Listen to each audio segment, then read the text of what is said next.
Good evening, everyone. That's what I like to hear. Awesome. Absolutely awesome. It's really beneficial. Our speaker is an internationally acclaimed expert at increasing your communications effectiveness. Scale from 1 to 10, I guess he's in the 10s. He holds an MBA in marketing from UCLA. Oh, very energetic and certainly catches your attention. And the points are simple enough that most people can get it. His phone power book, now in its 13th printing, is the basis for audio and video training programs popular around the world.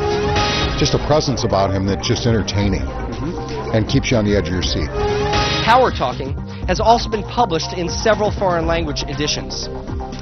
His newest release is titled, What You Say Is What You Get. I'm a marketing manager, and one of the things that, exactly what he's talking about, words and what actions, how they interact with each other, that, your clients definitely do play on what you say and what you do, and they look at your body language, and they all know it affects your attitude, and the attitude affects your altitude.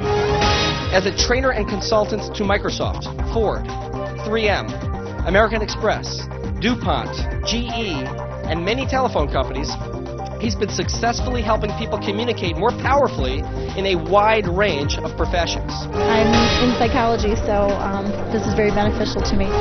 Since communicating more effectively on and off the phone is important to you, I know you're really going to enjoy this presentation this evening. On a scale of 1 to 10? 10 and a half. So please help me welcome Mr. George Walther.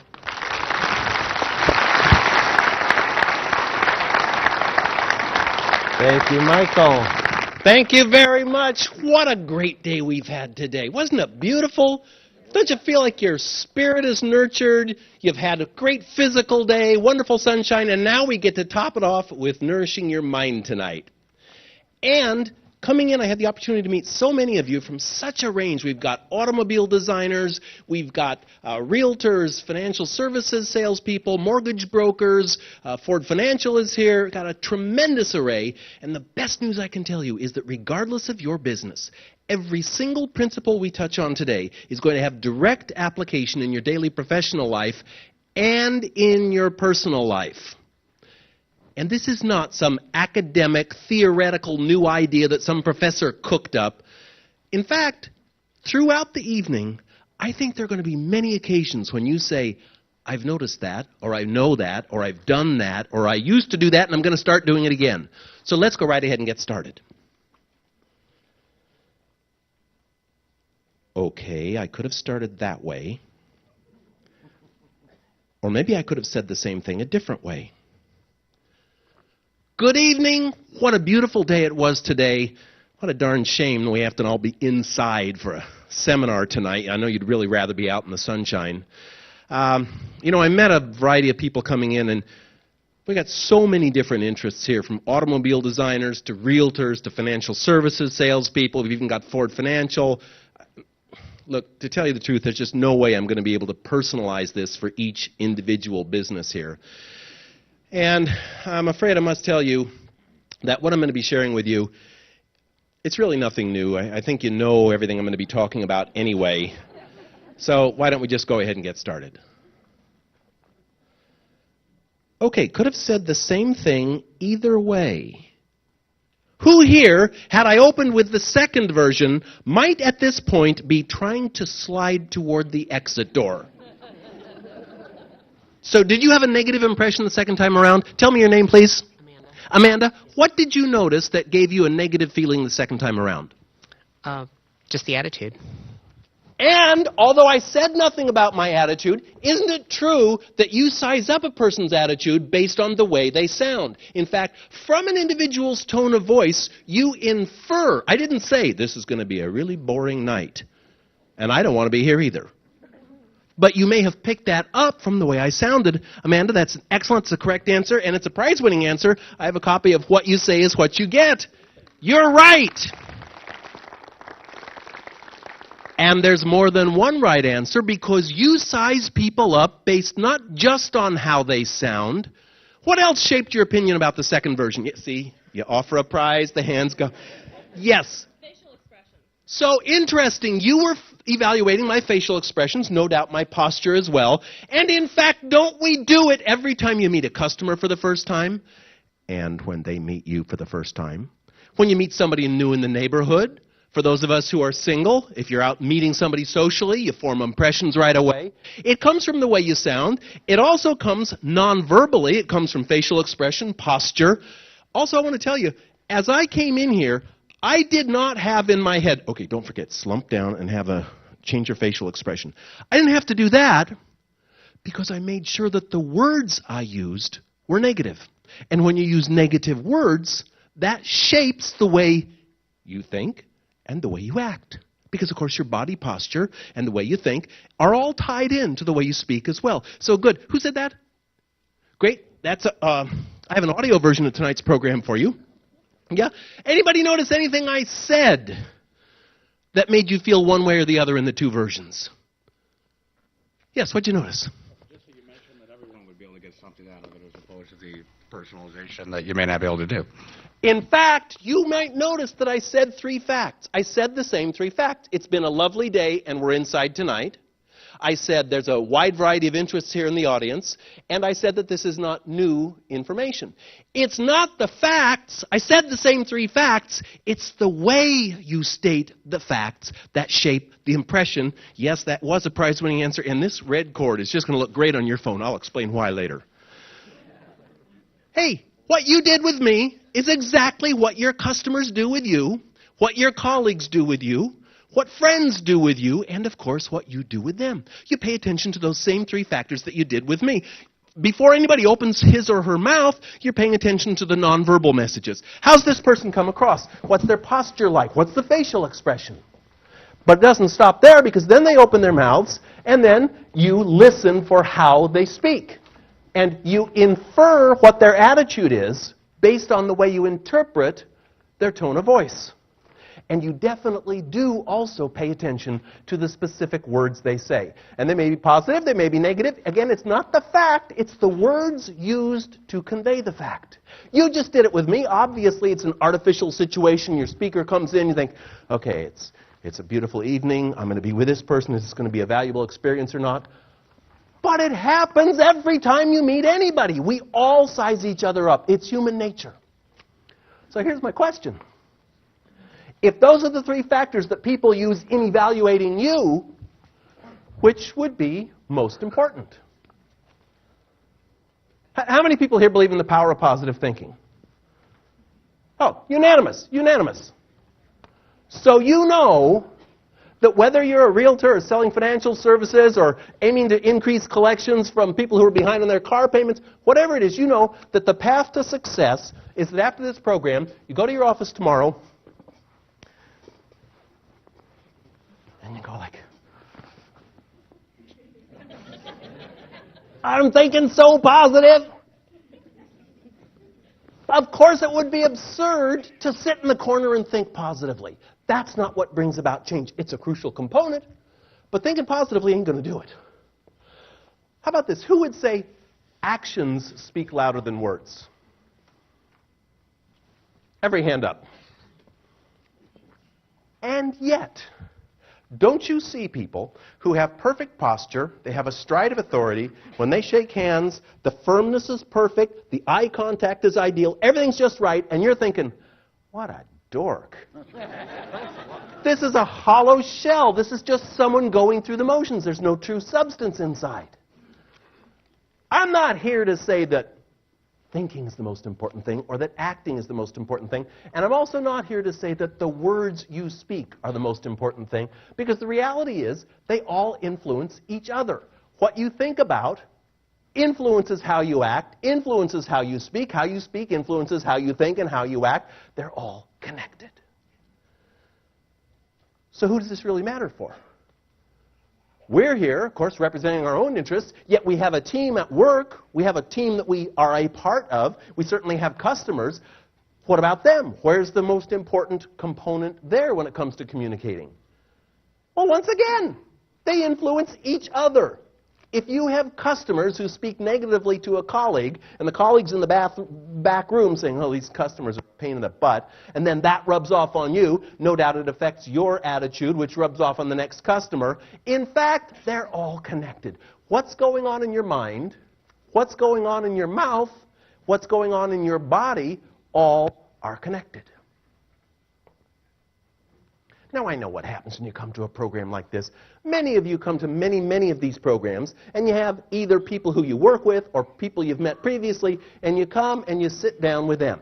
And if there's nobody in the room who you recognize, nobody you feel comfortable with, then you look for someone who seems friendly and approachable, and that's who you're sitting with now. I'd like you to stand up, please.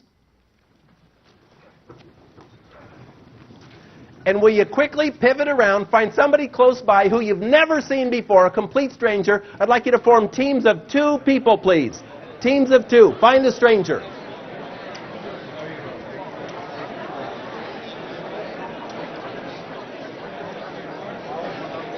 Okay, we're going to do teams of 2, so just find one partner. And what I'd like you to do now, please, decide between the 2 of you who has the most hair.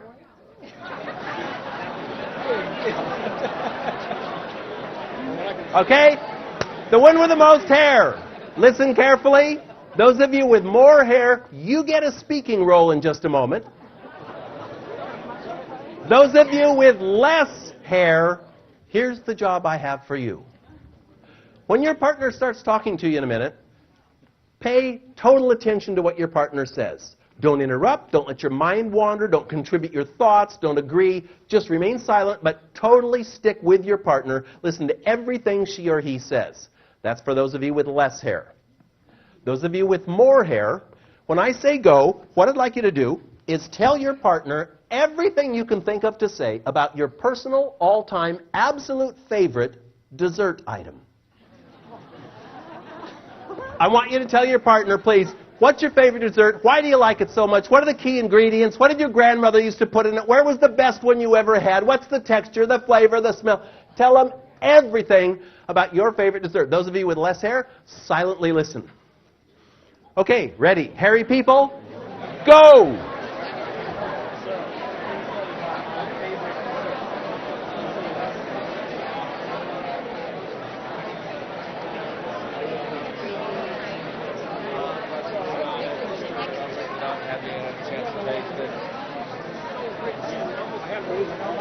Stop! Silence! Say nothing else! Silence! Silence, please. Those of you who were on the listening side, what I want you to do now, please, is look at this list of adjectives up on the screen, and I'll ask you to step to the side just a minute here so everybody can see. From that list of adjectives, will you please select the 4 adjectives that describe the personality of the individual you just listened to? Jot them down anywhere. Back of your notes, it doesn't any scrap of paper. Just very quickly go with your first gut impressions, 4 adjectives that describe your partner's personality. Go ahead.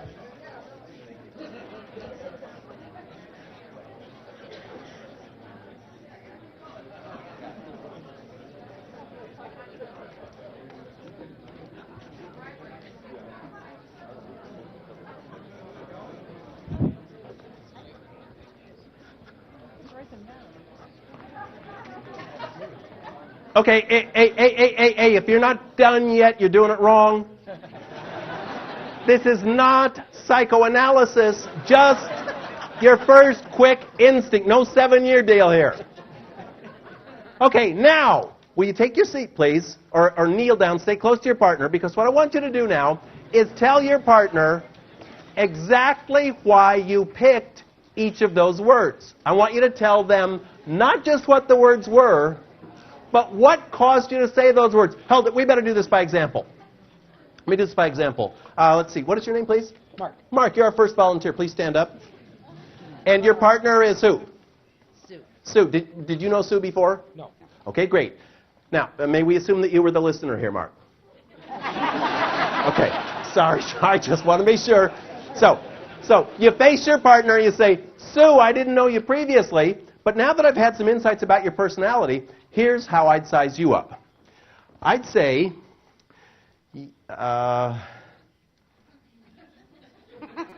okay, we'll use a hypothetical example here.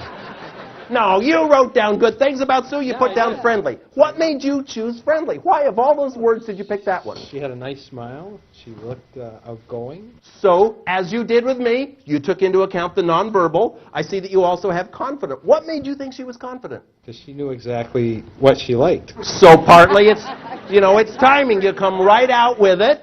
There are many factors that go into your assessing what someone is like, and this is exactly what I'd like you to do right now, is tell your partner, for each of the 4 words you chose, what made you pick it? Was it word choice? Was it enunciation? Was it their pace of speaking? Was it their volume, the strength of their... What is it that made you think they were like that? Go ahead now, please. Thank you. Thanks. Okay, good. Come on back.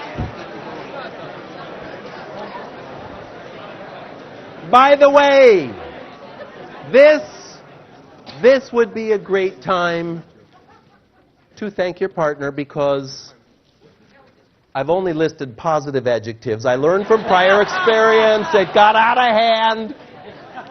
Okay, let me find out. For the half of you who had the assignment of analyzing your partner, how many of you were successful at selecting 4 words from the list that described their personality?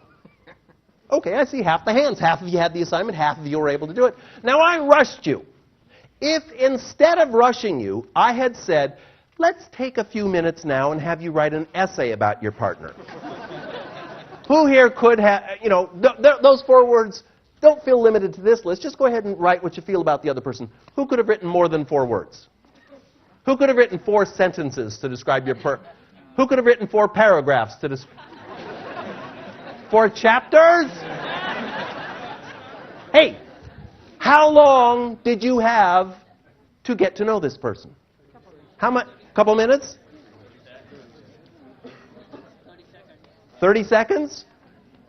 No. When I said stop, that was 13 seconds. In other words, and look, were we not videotaping with the need for lights? I could have brought this house completely black. You would have done exactly the same thing, as if you were on a phone call. If you don't have any visual stimulation at all, if you don't see what they're wearing or what their posture is, you still size them up. Because in less than a quarter of a minute, 3 things happened. First, you either projected or you perceived a very clear impression of the other individual. You listened to the words they picked, how they enunciated them, the order in which they said them. You analyzed them in very rapid succession. 2, you didn't do this by ESP. You weren't going, let's see, I'm getting vibes that you're friendly. No, it wasn't ESP. You had specific things you paid attention to. It was their word choice, the tone of voice, their pace of speaking. 3, 1, you project it quickly. 2, you do it because of specific identifiable variables. 3, you controlled it. You controlled it. If I had negative words up there, and you didn't like the way you were being analyzed by others, and you said, well, I don't want people thinking of me like that. Why are they doing that? Because you're putting that out. If you hired me to work in your company and you said, George, we really want people to arrive here and feel great about doing business with us, so you're going to be working in the reception area. We want you to put people in a positive mood and let them know we're a really professional organization. And we come to a 60-day review, and you've noticed that customers don't seem to be very positive. You say, George, what's the deal? Your job is to make them feel positive, and it's not happening. What's going on? I don't know. I greet them all when they come in. Well, what do you do? Well, of course, first I shake hands. And you'd say, you don't shake hands like that. I'd say, well, this is just the way I always have. Say, and you don't have that wimpy, whiny voice, George. Well, what do you mean this is just the way I sound? And you don't slump down that way, do you? Well, what do you mean this is just me? I think you'd probably say, you could do very well at our competitor. You'd say, for goodness sakes, get a grip. You're responsible. What do you mean this is always the way you've stood? Change it. Take control. Ladies and gentlemen, here's what we're here to do this evening. The image that you project to others comes very largely from the way you speak to them. It is totally within your control. Our aim tonight is to make sure that the image you project to others, both professionally and personally, is just the way you want it to be, that you get high levels of cooperation from others, and that you use the language that comes out of your mouth every day to be a positive influence on yourself. Now, I'd like you to open your note-taking guide, and right at the top of the inside cover, our foundation for the program this evening is simply this. Every phrase you use, everything you say, everything you write in an email has an impact on others. Everything you say to a potential customer shapes their impression of you and the company you represent. Everything you say to somebody in a social setting influences how they will view you. Every phrase you use first shapes your image. Just as you did with me when I walked on to begin the program tonight. You're saying, what's the guy look like? How's he move? What's he sound like? We do it with each other constantly. I'll always remember sitting in a job interview at a major cellular telephone company based in Seattle. And for this particular interview, the company was in the boardroom and had the two finalist candidates for their top customer service position. These two individuals, neither came from a cellular phone background, and both, they decided to give the level playing field. Both had the identical questions to answer, and the questions had been sent by courier to arrive at the same time. So one wouldn't have an advantage, because one was a hometown guy, one lived in Phoenix. So they both got these questions, and the day that I was there was the final interview day, and the first candidate came in happened to be the guy from Seattle. He came into the room. He had good posture. He looked good. He was well dressed. He shook hands all around, had good eye contact, everything very positive. And he began by saying, well, first of all, thank you very much. You sent me these questions in advance. Unfortunately, I just got them 2 days ago, so I've looked them over, but I haven't had a chance to really study them thoroughly. I'll do my best for you, though. Also, I want to let you know, I know this is a technical field, and I do not have any technical background. I have been working in financial services in the customer service arena, but I'm a very quick study, and I'm sure I can catch on quickly. And then he proceeded to give very good answers to the questions. The questions were things like, you have a customer service rep who has been chronically late and coming in for the third time in a row late, and you bring this individual into your room. What do you say? He did great. Second candidate came in. Her name was Glenna. She's the one from Phoenix. She came in, looked good, shook hands, good eye contact, excellent level playing field. She began by saying, first of all, thank you very much for sending me these questions. I got them 2 days ago, and that's given me ample opportunity to really focus on what I'd like to get across to you. Also, I want to acknowledge something you're doing that's very unusual in this field, because in the cellular business and in the computer hardware business, it's very high-tech, and typically the same companies hire people from their competitors, and the same ideas end up getting circulated from company to company. Obviously, you want to bring in fresh, new, outside ideas, and I'm so glad to be included because I do not have that technical background. I've been working with Federal Express for the last several years, and I've learned a thing or two about customer service I'll be eager to bring into this industry. And she answered the questions as well as he did. Who got the job? Not because of the facts. The facts were the same. She got it 2 days in advance, and she wasn't from a technical background. From the way she positioned those facts. Your image, whether it's in a job interview or in a selling scenario or in a social meeting, is shaped by the words you choose. And everything you say also determines how much cooperation you're going to get from other people. Let me find, who's somebody up here in front here who's at their first production here, first time you've been at one of these meetings? You are? Yes, sir. Oh, great. Would you stand up, please? What is your name? John. John, how many of you know John? Oh, John. John, almost nobody knows you here. What's your name? My name is John. Full name? Van Camp. John Van Camp. Where do you work? I'm unemployed. Unemployed, great. Okay, and what is your direction? Where are you heading? Professionally? Professionally is to do the best I can with the previous experience that I've got wherever I go. I'd like you to meet John Van Camp. He's in between jobs right now, looking to take advantage of his professional background. As you can see, he's a good-looking guy, takes care of himself, has a nice informality about him, but John has a mustache. Oh, hold it. Let's try that again. I'd like you to meet John Van Camp. He's between jobs right now. He's going to take advantage of his professional background. As you can see, he's a good-looking guy, takes care of himself, he has a casual way, and he has a mustache. Any difference? One word, 3 letters can make all the difference. If your supervisor brings you in for a performance review and says, well, this is your 1-year anniversary and you've had a very good year, but, think, uh-oh, I'm in trouble. Thank you, John. Excellent mustache, too. Very good. One little word can determine if I want to have cooperation with John, he's going to be against me if I've said but when I might have said and. Because the words you choose guide the levels of cooperation you get from other people. They decide whether they want to buy from you, work well with you, contribute to the team you're on together, based on the way they interpret your attitude about working together. And I want to know who hears what you say. It sure goes out of your mouth into the other person's ear. It might go through a phone wire and get into their ear. But it goes on to your own ear. In fact, your most important listener, your biggest critical component in listening to the way you communicate is yourself. Because every phrase you use programs your own brain. What you hear yourself say in typical interactions with other people shapes what you think about yourself. So, ladies and gentlemen, the importance of the language you and I use every day is absolutely crucial. And it could be as small a thing as replacing but with and.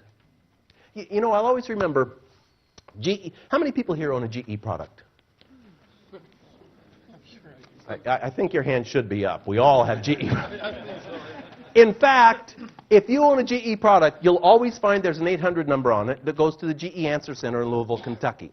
First time GE had me come in to do some work for them, before I gave a presentation, I went out in the call center and I sat with typical individuals to see, you know, what are their calls like?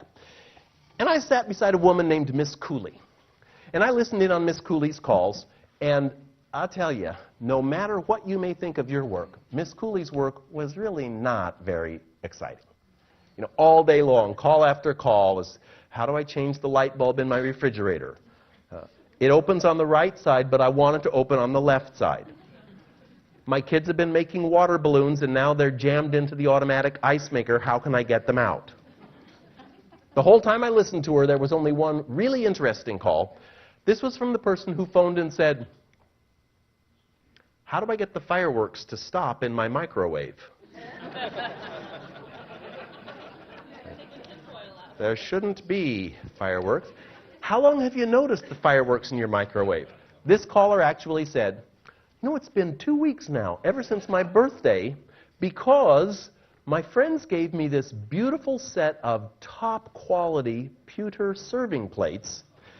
And that metal is so cold because they're thick. They're top quality. But I preheat them because I don't want to put my warm food on these cold plates, so I put them in the microwave to preheat them, and sparks start flying. It's like, you idiot! But no, Miss Cooley didn't say anything like that. In fact, Miss Cooley was consistently extremely positive. And I paid very careful attention to her word choice. Here's what I noticed. You want to know where your nearest dealer is?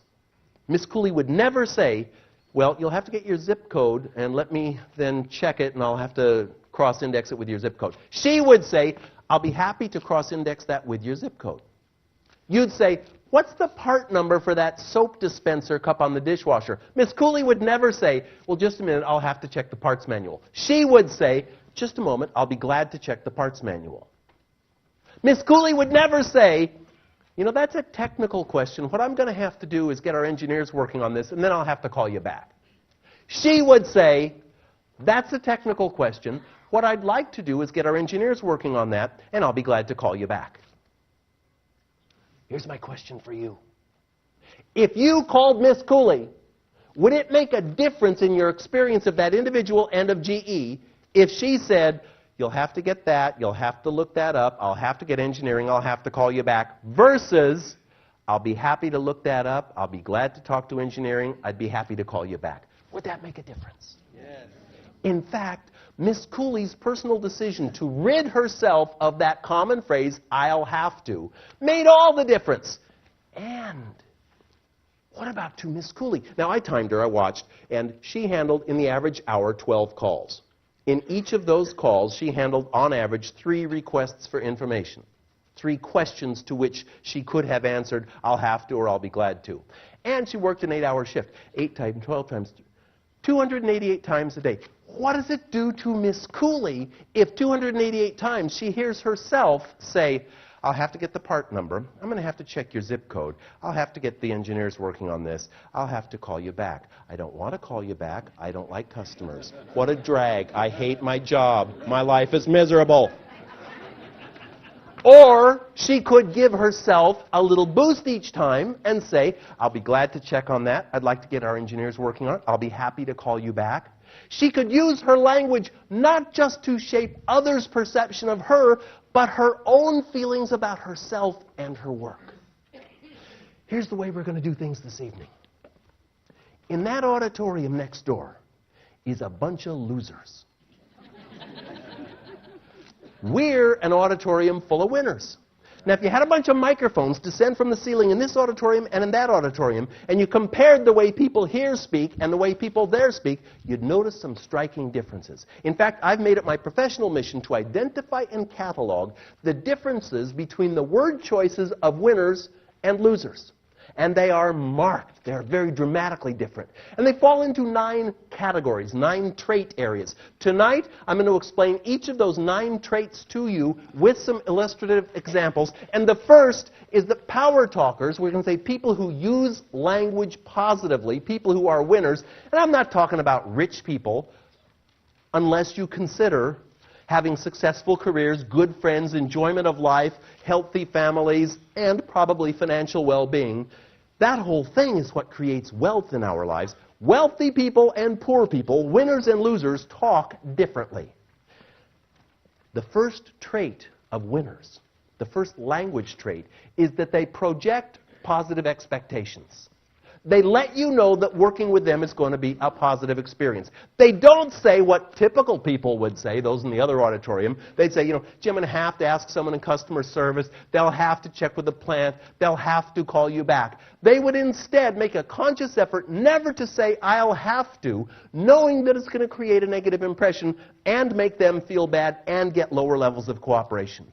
They'd instead say what they'd be glad to do, what they'll be happy to do, what they'd like to do. They make a decision to purge from their daily vocabularies that phrase, I'll have to.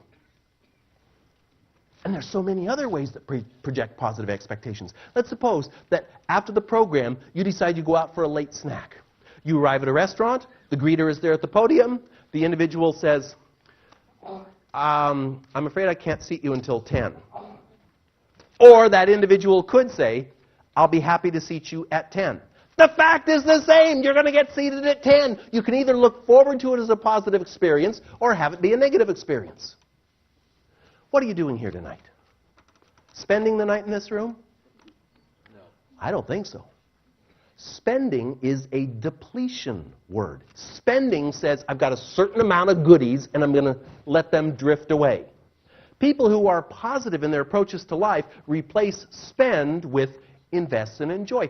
Absolutely, I want to enjoy our evening together here today, and I want it to be an investment. I want the time that you invest in here, the energy you put into this program, to give you a tremendous reward, a payback, because you'll be able to use it not just tomorrow at work, you'll be able to use it tonight with your family, you'll be able to use it in your friendships as well as your professional relationships. Power talkers are people who project positive expectations. They say what they can do, not what they can't. They talk about how they want to enjoy and invest their time, not spend their time. They talk about what they'll be glad to do, not what they'll have to do. Now, as I said at the outset, this is not just about your professional life. It doesn't just apply to what you say at work. In fact, how many people here are parents? Anybody have middle school age kids or elementary school? Okay. I'm a very proud dad of a 13-year-old girl who I'm raising on my own. And I remember when Kelsey was 6, taking her to a museum in Seattle, and as we pulled up outside the museum to park, she looks down. There's an ivy planting strip beside the curb there, and she looks down and she goes, "Dad, look!" And she was all elated. Can't see? Oh, yeah, I'm sorry. Here. It was kind of like this. Dad, I got lucky. And my first reaction instantly, I do hear the phone ringing, and I want to take issue with something Michael said earlier. He said they're absolutely prohibited in this room. That is not the case. However, when your phone rings, would you hold it up before answering so I can get over with the microphone? Because we would all like to jointly critique the conversation. We'll offer some helpful suggestions. You know, when you say, I'll have to call you back, we're all going to say, no, Josie, I'll be glad to call you back. So it's fine to leave your phones on, but please just let me get to you with the microphone before you have the conversation. You know, Kelsey, when she found that dollar bill, my first reaction was to reinforce it, as those of us who are parents do. You know, what a lucky kid you are. And then I thought, hold it, wait. What is the behavior I want to train in my daughter? My most important job in my life is raising this girl. I don't want her to get the idea that maybe if I'm lucky, I'll get a good grade on something. Maybe I'll get a job someday. Maybe I'll enjoy my life if I'm lucky. No. I want her to know that she's responsible for creating good outcomes in her life. So fortunately, I caught myself and said, Kelsey, what an observant little girl you are. A lot of people walked right past that dollar bill. They didn't spot it because they weren't paying attention. You did, though, so you got the reward. And you do very well in your spelling tests, too. It's the same thing. You pay attention. You look carefully at the letter combinations. That's why you do so well. When you get into Harvard, I know that... Power talkers are people who do not attribute successful outcomes in their life to luck. Power talkers give credit where due. Powerless people, those over there, when something goes right, say, well, for once I got lucky. Successful people, when things go well, they say, hold it now, what did I do well that created this positive outcome?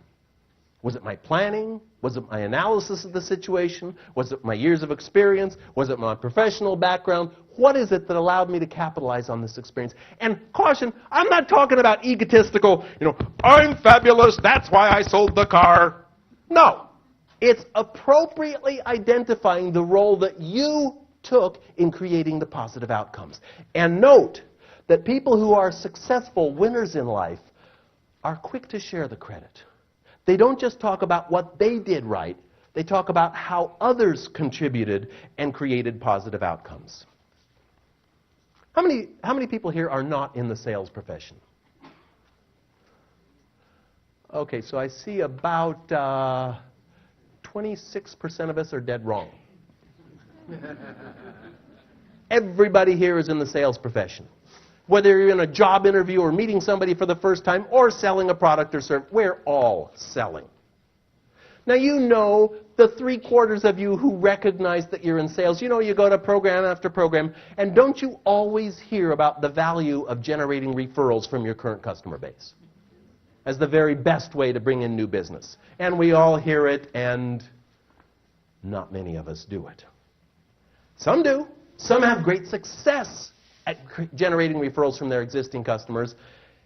And I want to show you what they do to create that success. You can duplicate it. When I lived in California, my vehicles were insured by a company then called 20th Century, now 21st Century Insurance. And 20th Century Insurance was one of those specialized insurance companies that would only take you as a policyholder if you never file a claim, you have a low-risk vehicle, perfect driving record. I mean, if you got a Porsche and a couple of speeding tickets, forget it. They're not going to insure you. They, in short, only insure people who they have a very high level of confidence will not file claims. And as a result, their rates are about 1/3 lower than everybody else in California. Now, I noticed that every year I'd get a call from 20th Century, and it would go something like this. Mr. Walther, congratulations. It's your 1-year anniversary on your policy, and once again, you've had a year of perfect driving. There are so few Californians who take their responsibility as seriously as you do. You're exactly the reason we're able to offer these low rates. And we want to be sure that we can continue offering them at this low level, or lower them for that matter. And that's why we want to be sure we don't just insure anybody. So congratulations on having an excellent, excellent driving record. Among your friends, we'd love to offer these rates, but only to people who are also outstanding drivers. Who are the first people, a couple of names that come to mind for you, of individuals who drive low-risk vehicles, who take their responsibilities seriously, who would never drink and drive, for example? We'd love to give them the same level of service and the same low rates we offer to you. I said, well, Pete Schweitzer.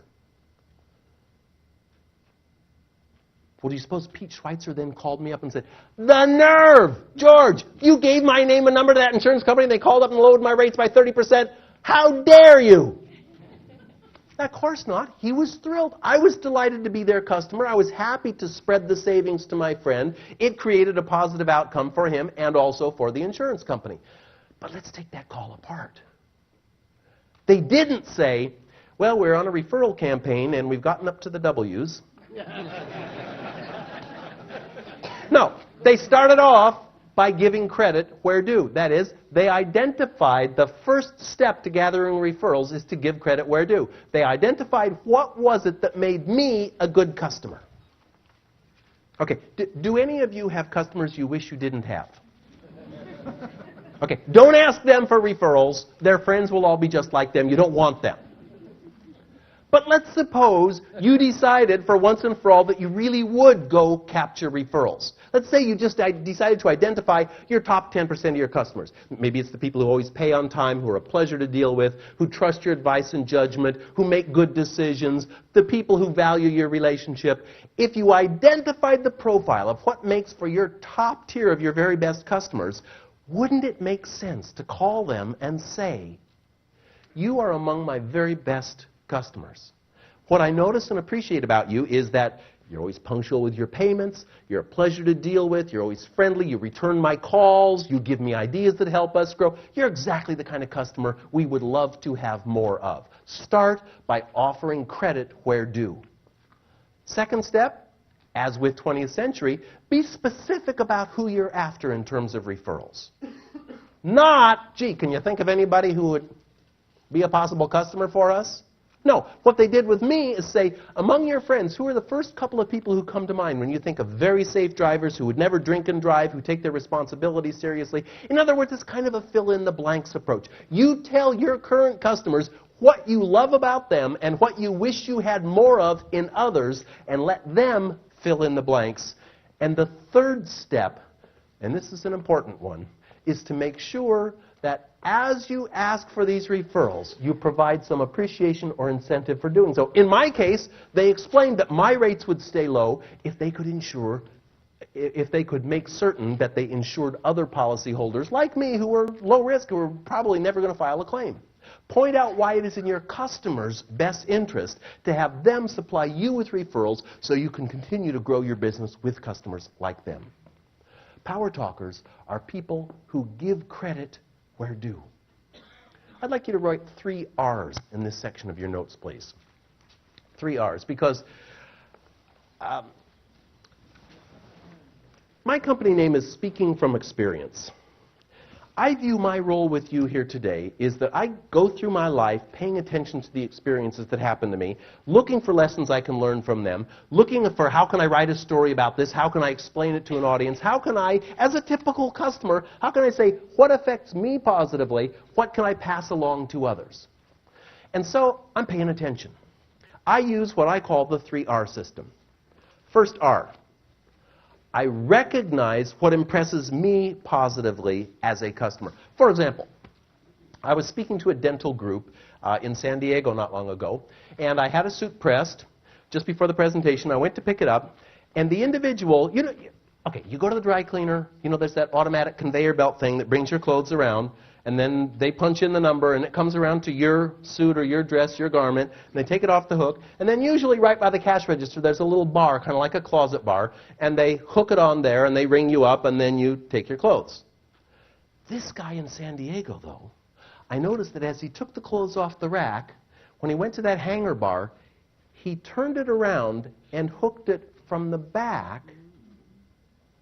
And I thought, wait a minute, he's doing that to make it easier for me to lift him and go.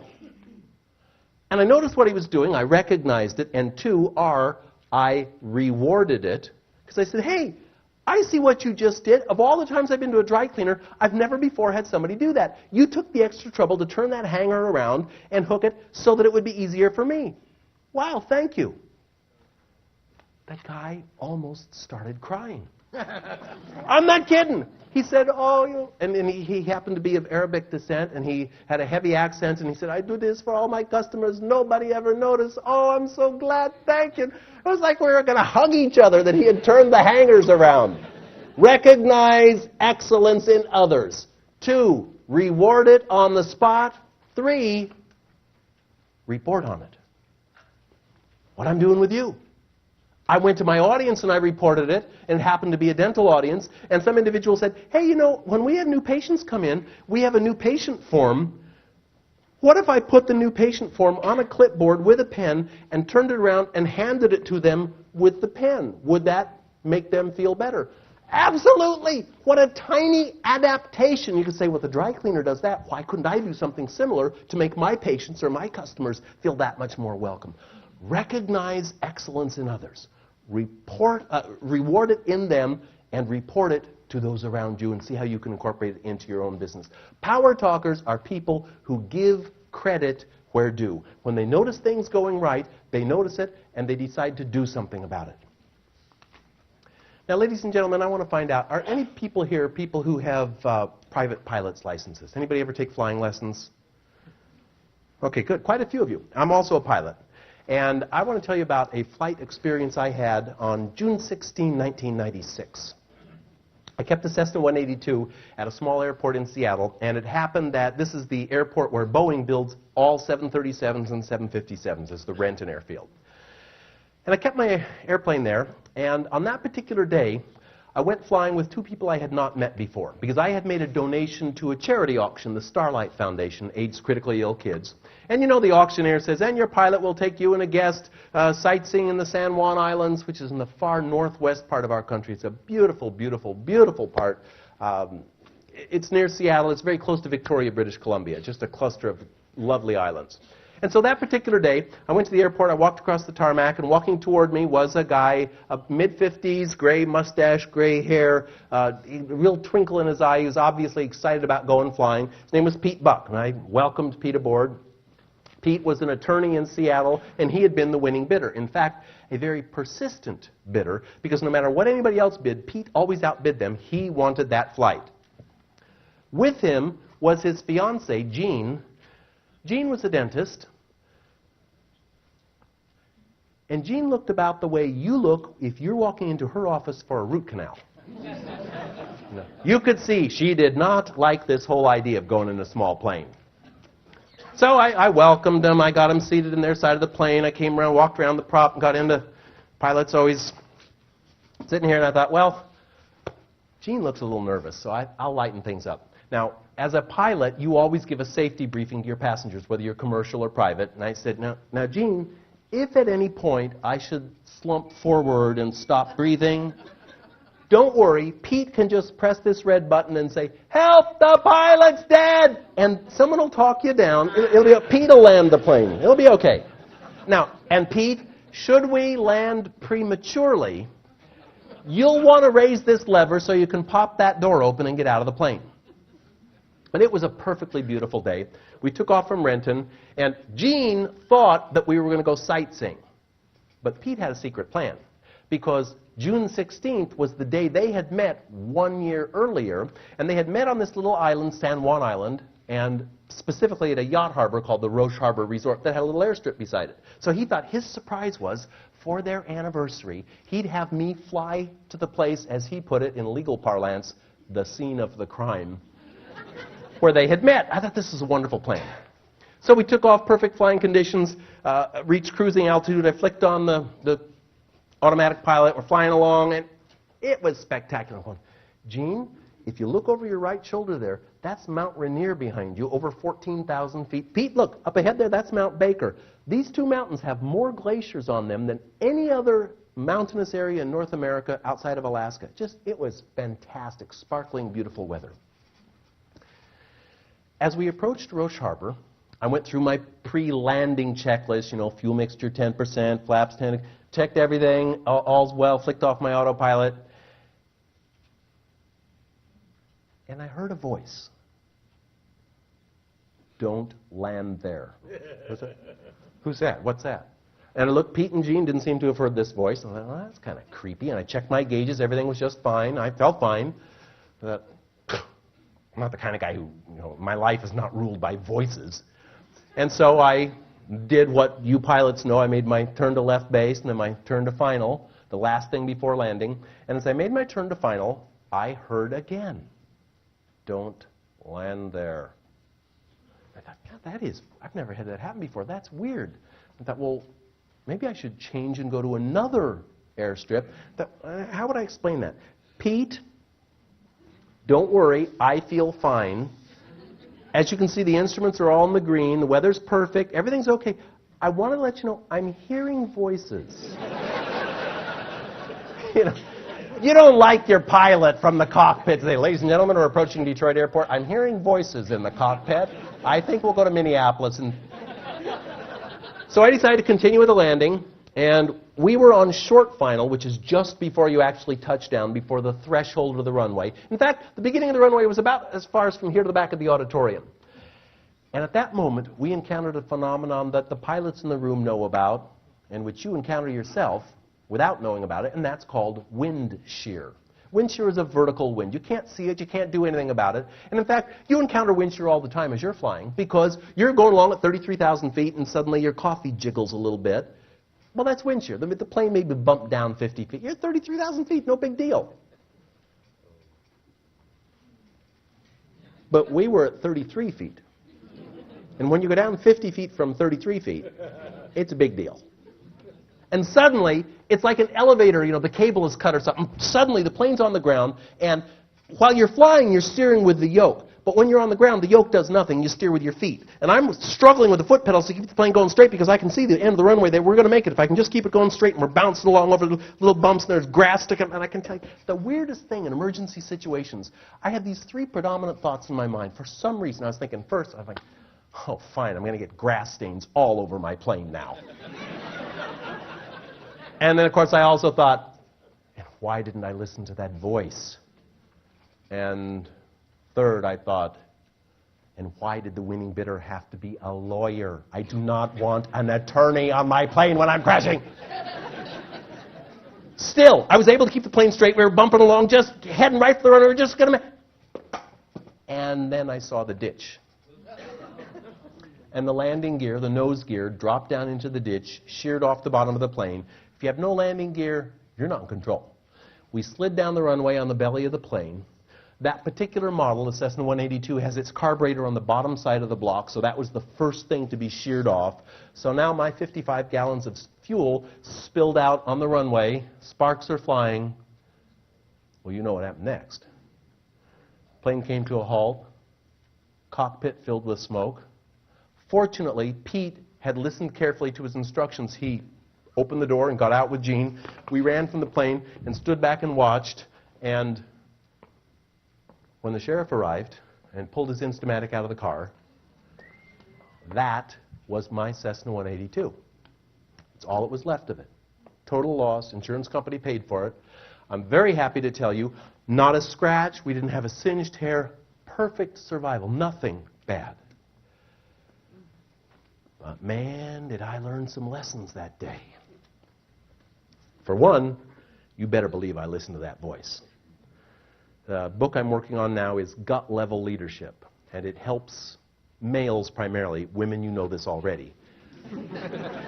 Us dumb guys think, it has to be logically verifiable to be true. No, it does not have to be logically understandable at all to be true. People who make the best decisions in business and in life are people who check with their gut. What is my gut telling me to do? I learned that lesson. I certainly learned the lesson about the big picture, like don't think about grass stains, control the plane. And I also learned something about judging others. Because I was so worried about Pete Buck, thinking, oh gosh, now we've survived the crash, but now I can just see the lawsuits. What's going to... Emotional damage, failed marriage, dry cleaning for his pants. I know it's not going to be misrepresentation because the auctioneer did say, this will be an experience you'll never forget. I know it's not that. Hey, I was so wrong. This guy, Pete Buck, is a fantastic person. He didn't sue me. He invited me to the wedding. Their wedding video begins with this picture. I was with him for 4th of July this last year. I go every year. They come to all my parties. We've become more than great friends. I think there's something about a life bond going on here. I was so wrong about Pete. But I also learned something about failure.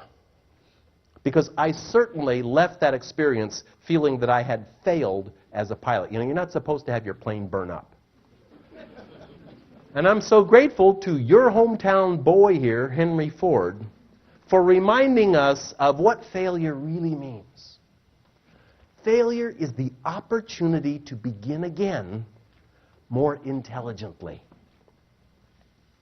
In fact, the auditorium next door where the losers are, they fail a lot less than winners fail. Because when losers fail, they step back and they say, oh, I'm never doing that again. I'm no good at that. I'll never do that again. Winners have an experience like this and say, oh, there are lessons in there that I can learn. In fact, one of the distinguishing characteristics of winners in life is that they encounter failures and recognize that in them lie the greatest lessons they can learn. And in fact, you hear it in their language because power talkers exhibit the third trait, which is that they rebound resiliently. They bounce back. Do bad things happen to successful people? Absolutely. More bad things happen to successful than unsuccessful people. Unsuccessful people encounter a bad situation dealing with collections or selling or emotional customers, and they go, oh, I'm not good at that. I better not do that. Winners encounter the same situation, and instead of saying, I failed, I'll never do that again, they say, okay, there's a lesson here. What can I learn from this experience? What shall I do differently the next time I approach such a situation? How can I extract from this great meaning that I can take forward in my career and in my personal life? Failure is what helps to shape the most successful people. Power talkers rebound resiliently. If you hear someone saying, if only I had, you know that's not a winner. The winner says, starting now, I will. Power talkers rebound resiliently. Okay, I'd like you to stand up, please. And while you're standing, would you give yourself a little neck massage here? Scalp and neck. Because here's an intellectually challenging part of the evening. Because, hey, until now, has everything I've said made sense? Yes. You know this. This is not academic. Yet, there is a scientific foundation for what we're talking about. And while you're standing for a moment, sit down whenever you'd like, but as you remain standing, I want to explain the intellectual, the scientific background. And I will particularly invite these people to sit down so we can see what's up on the screen. I want to introduce you to one of our nation's preeminent psychologists, Dr. Martin Seligman. He's written several books. They are great. I recommend them all. In particular, I'll recommend the book Learned Optimism by Dr. Martin Seligman. Fantastic person. Here's Dr. Seligman's approach. It's called cognitive restructuring. And in fact, okay, how many of you are clinically depressed? Okay, of course you wouldn't admit it. There are two very effective treatments for depression. One is a pharmaceutical approach, and drugs really work well with depressed people. So long as they take the drugs. They stop taking the drugs, they're depressed again. Cognitive restructuring is different. Cognitive restructuring does not involve any drugs at all. It involves a counselor helping you to redefine the way you view the experiences that have happened to you in life. It works wonders because you don't need to take drugs, and it has a much more persistent, a much more lasting effect. Here's the way it works. An individual, you and I and the people next door, all have an explanatory style. That is, a habitual way of speaking, a way of describing what goes on. And there are three measures of your explanatory style. The first has to do with what I'll call the first P, pervasiveness. Global and local are the two extremes. So, for example, in my plane crash, I could say, oh, everything's going wrong for me. I crashed the plane, I'm in bad health, my family's falling apart, I'm experiencing financial difficulties, now I've got a lawyer after me, all kinds of bad things. Or I could use local and localize it and say, well, yes, I did crash this plane. However, I'm in good health, we all survived, this person seems like the kind of guy who's not going to make my life miserable. I have a wonderful child. My life is going well. Yes, I crashed the plane, but it's only that one thing, pervasiveness. The second scale, which I'll call the second P, has to do with personalization, your role in the experience. I could crash the plane and either say, it's because I'm terrible at everything I do. I can't fly a plane. I'm lousy at everything. Or I can say, now what are the factors that brought about this crash? The NTSB report that you can see on the internet now says that there were unpredictable winds and that there was a contributing factor, was an uneven runway surface at the advance of the threshold. There are lots of reasons this happened. Certainly I had a role. It's not a matter of dodging responsibility. It's where are you on that scale? Is it everything because of me, I'm a bad person, or is it because there were external factors that contributed to it? And the third scale has to do not with time, not with person, but instead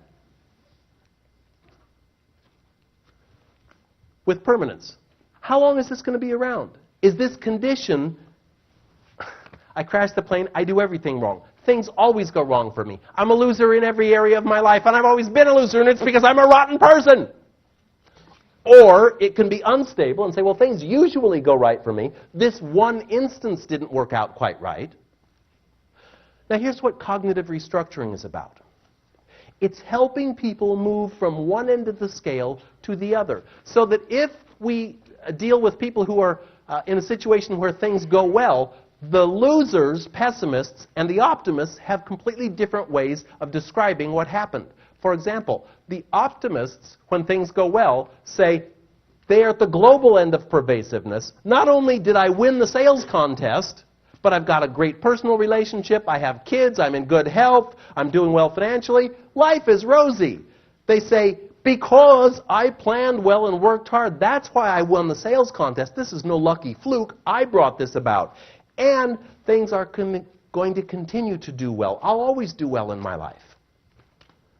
On the other hand, next door, when things go well, the pessimist says the opposite end of the scale. Oh yeah, this one thing went right. Yeah, I won the sales contest, but the rest of my life is a mess. And it's certainly not because I was a good salesperson. It was because the really good salesperson was sick that month, or something, my territory was changed. It's not me, something outside brought this about. And I'm sure this won't continue. But what about when things go poorly? When negative things happen, we and the losers have a completely different language pattern. When things go poorly, optimists say, well, it's just that one thing. In other words, they localize it. They identify, yeah, I crashed the plane. However, I'm in good health. I have a wonderful relationship with my child. Financially, I'm doing fine. I have good friends. Yeah, one thing went wrong. Not everything. One thing went wrong. And there were circumstances that brought this about. Yes, I had a role, and I can change the way I play the hand I'm dealt, but there are other factors to consider. It's not because I'm a rotten person, and I'm sure things won't stay like this forever. The optimist says, yeah, once in a while things don't go the way you want. On the other hand, in the other auditorium where the pessimists are, they have a completely different way of viewing things. When things go poorly, the pessimist says, oh, everything's bad in my life. Not just this one thing. Sure, I lost the sales contest, and my health is declining, and my friends don't like me, and everything is wrong. And it's because I'm no good. It's internal. And it's gonna always be this way. Cognitive restructuring is about changing where you are on the scale. It's about consciously saying, as a doctor to a patient would say, now hold it, what you just said, you said you lost the sales contest because you are not a good salesperson. Are there some other factors here? Well, yeah, territories were realigned. Yeah, well, there is a tough economic environment right now. Well, yeah. So, in other words, the cognitive restructuring approach to people who are depressed is to say, let's shift your language to the other end of the scale. And in fact, with a very high reliability, Dr. Seligman or anybody who studies this field could listen in on you talking through the day to friends and to yourself and put you on the scale of optimist to pessimist, and you can change it. You can move. In fact, what I'm sharing with you tonight, these verbal strategies for improving the image you project to others, your ability to get cooperation from them, and the ability to motivate yourself is all something that you can do. Now, I said there are 9 trait areas, and for each of them, we're looking at some examples. I certainly don't expect that this evening you go, oh, well, I heard some stories, and I'm going to quit saying I'll have to, and I'll always say I'll be glad to. How about problem? Instead of saying problem, gee, that makes me want to back away from things. If I run into a customer's challenging situation, I feel better than if I run into a customer's problem situation. Problems I go away from, challenges I move toward. Oh, I could change that. Instead of saying, I can't get you the report till Friday, I could say, I can get you the report on Friday. You could make lots of individual changes. But there's a big difference between simple and easy. It's not easy to change lifelong habits, obviously. Hey, don't make this mistake. Don't make the mistake of sitting in your chair and seeing me up here saying, oh, Mr. Author guy, he's learned these 50 things. No, I work on this every day. Last night, my flight arrived here just past 10 o'clock. I had my Yahoo map directly to the address on Franklin, where the Embassy Suites is, over in Franklin here. And just about 7 or 8 minutes after 12, I was at a mobile station with very thick bulletproof glass near Franklin in downtown Detroit, wondering why were all these young children out after midnight. And I was completely lost, and I handed my little map to the lady under the, the little place you slip the money through, and I asked, Embassy Suites, where's Franklin? It's got to be close here. I followed the directions. She's, Embassy Suites? And she looked completely baffled, never heard of Embassy Suites. I immediately thought, oh, God, she's obviously never been anywhere. She's stupid. I didn't think, maybe I'm in the wrong place. And then a rather disheveled woman who you wouldn't pick out walking down the street, there's a smart, capable person, I'll ask her.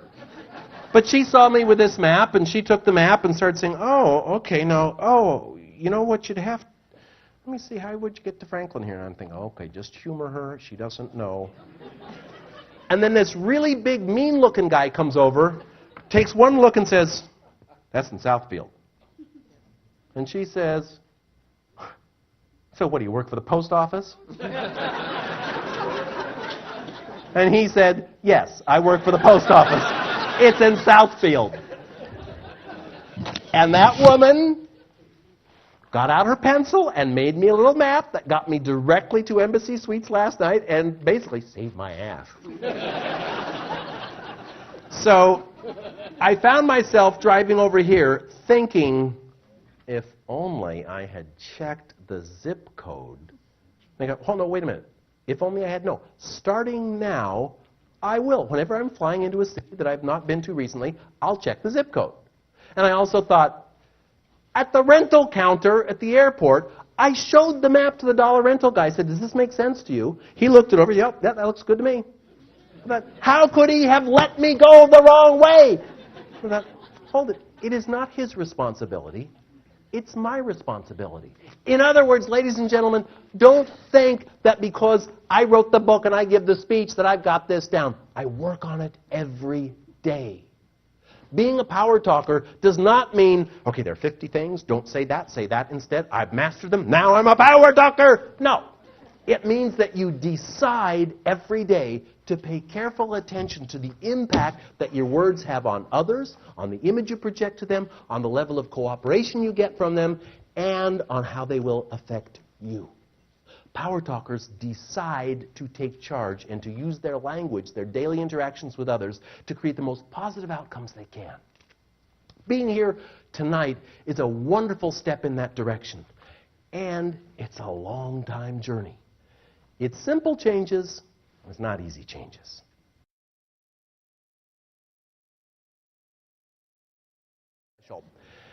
Also, during the break, several people said, oh, gee, do you still fly?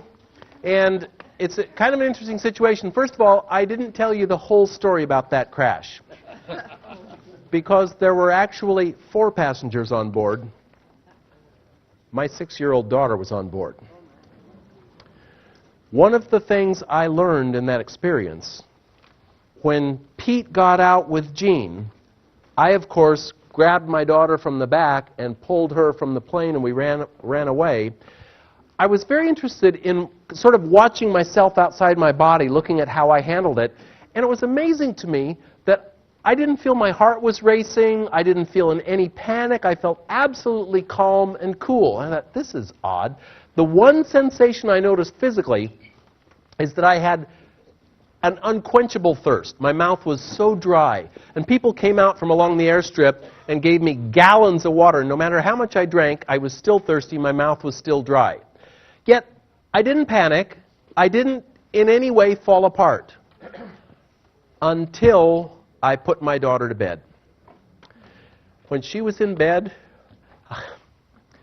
I knelt down beside her bed and I cried all night long. And I guess partly it was that I wanted her to see her dad being strong in an emergency situation. I knew that for me to freak out was not going to make anything any better. But when I knew she was safe in her bed, man, I just cried all night. Another thing that came out of that experience is that at the time I was going through a divorce. My former wife, we had shared custody at the time, and naturally Mom freaked out. Her daughter, I don't think she minded that I almost died, but her daughter. And so I made a solemn promise that I would not take Kelsey in any small planes. Subsequently, my former wife decided to leave the country. And I had an opportunity at that time to either become a visiting, summer vacation dad or a full-time dad.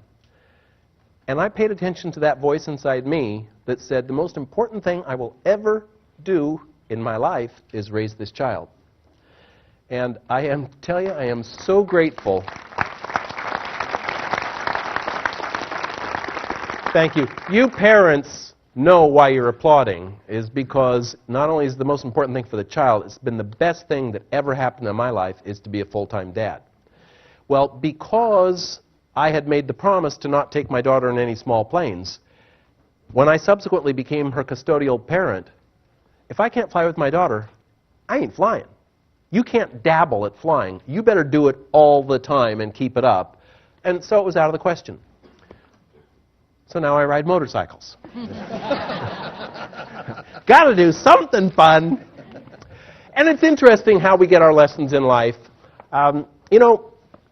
Partway through the process of writing the book on which this evening's program is based and which some of you are getting at the table, partway through that process, I was not making any headway with my writing. And I'd love to tell you, that I had a big optimistic, outgoing spirit about it all. I didn't. I was going like, oh, you're such a procrastinator. You haven't even started. The manuscript is due in 4.5 months. You haven't even begun. And I was kind of beating myself up. And I thought, I have clients calling. They want me to come give presentations. I can't get started. I got to get out. I got to do something. And I said to my wife, let's go to Hawaii. We'll get a condo. I'll take the laptop. We'll just go have 2 weeks of peace and tranquility. At that time, my daughter was 6 months old, little baby. I thought, perfect, I'll go and write. And my wife said, well, what do you plan to do? Just leave our daughter with a hotel babysitter or something? I go, oh, that's right. No, that wouldn't be good. My wife had 2 children from a former marriage, and they were being raised by their father. They lived in Canada. And I said, hey, I know what. Let's invite your 2 kids to come on the trip with us, because after all, they're teenagers now, and so they'll be able to help out caring for Kelsey. And I can get some work done. Oh, some of you have teenagers. Well, because I was not a full-time stepdad of these teens, I didn't really know about teenage behavior, so I said, oh, well, you're probably right. They may take a lot of attention, so I know what. let's have each of them bring one of their teenage friends along. So the 4 teenagers, the baby, my wife, and I headed off to Hawaii for 2 weeks of peace and tranquility. I got nothing done. I had a terrible time. I mean, the whole time. Jesse would come up from the beach. He'd come to the front door of the condo. There was a little shower head down on the ground beside the front door to shower, wash your feet off. He'd look at it. He'd go into the middle of the living room. Say, boy, look at all this sand here. Then he'd brush it off on the carpet and he'd grind his heels in. Oh, don't do that. Wash off outside. Then he'd head for the refrigerator and say, man, it's so hot. I'm really thirsty. He'd open the refrigerator. He'd see the glasses on the counter. He'd look in the refrigerator. There'd be that cardboard carton of guava juice. He would reach for the carton, belt it back, take every drop, and then, you know the kid. Then he'd put the empty carton back in the refrigerator, leave it open, turn and walk away. I mean, the whole time I'm going, pick up your towels, shower off outside, use the glass, be considerate. It was horrible. I had a terrible time. And I finally said, those teenagers have ruined this trip. I'm not getting anything done. I'm having a terrible time. And my wife was standing there with me, and she said, oh, that's interesting. Those teenagers are ruining your trip. Huh. And she started waggling these 3 fingers. Now, let me tell you, if you write books about how to communicate positively, it is extremely annoying to be married to someone who has read them.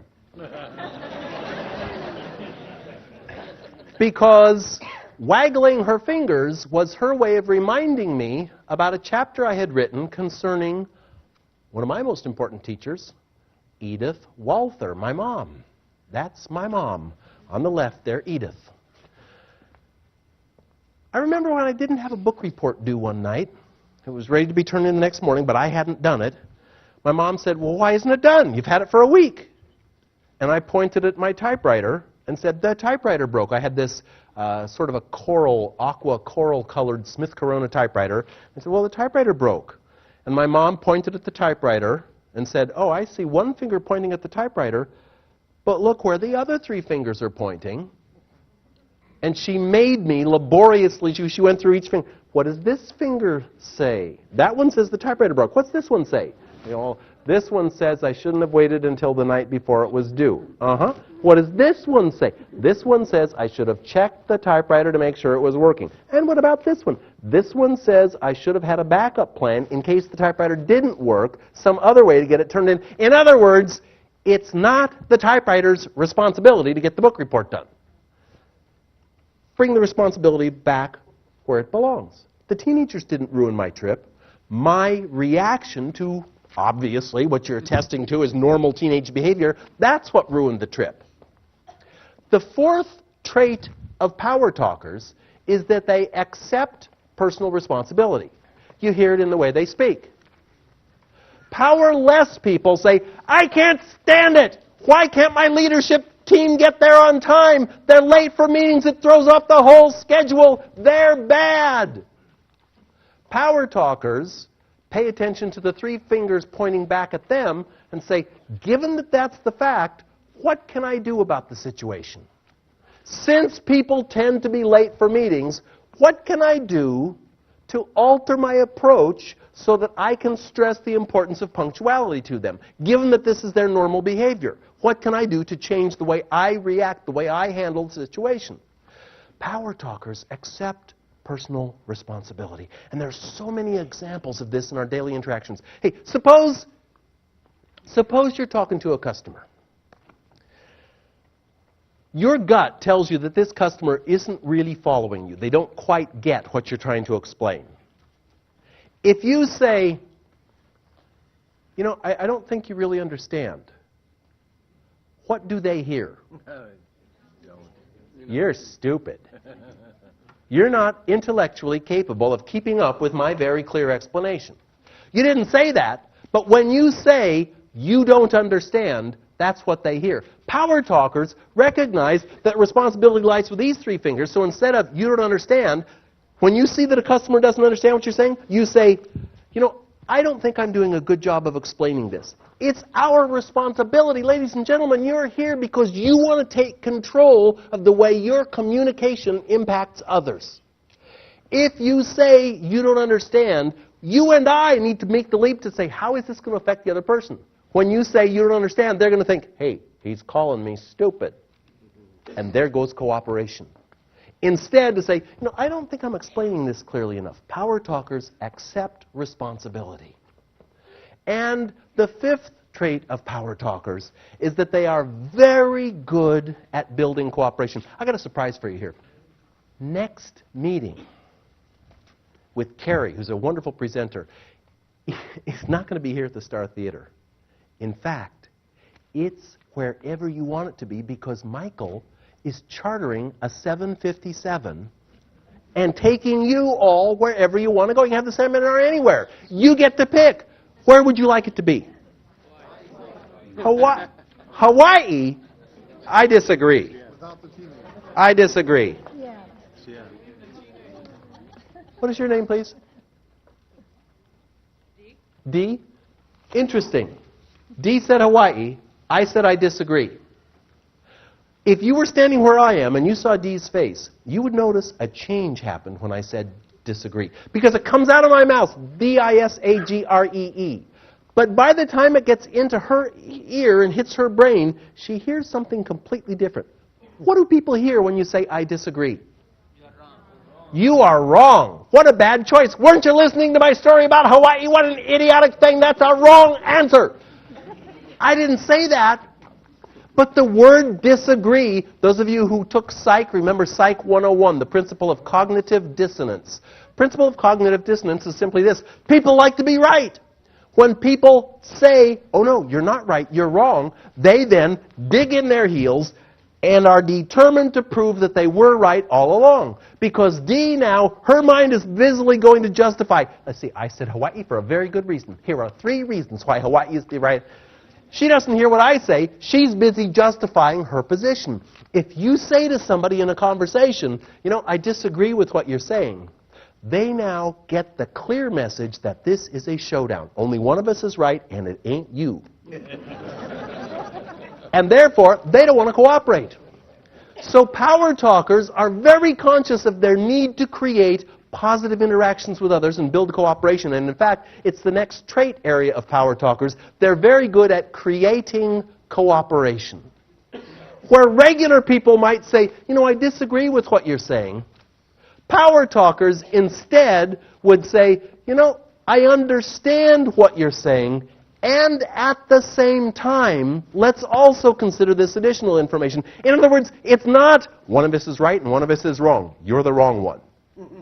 But rather, there's some value in what you're saying. There may be some value in my ideas. In fact, maybe we can come up with a third approach that's different from what you thought and what I thought. Let's take the best of both and put them together. Power talkers build cooperation.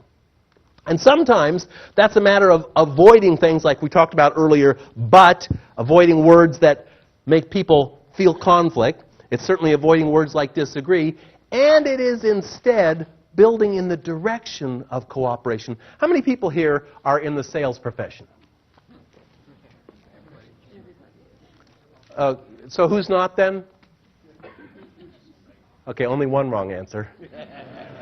We all are, of course. And in its essence, building cooperation is the process of selling. It's building cooperation.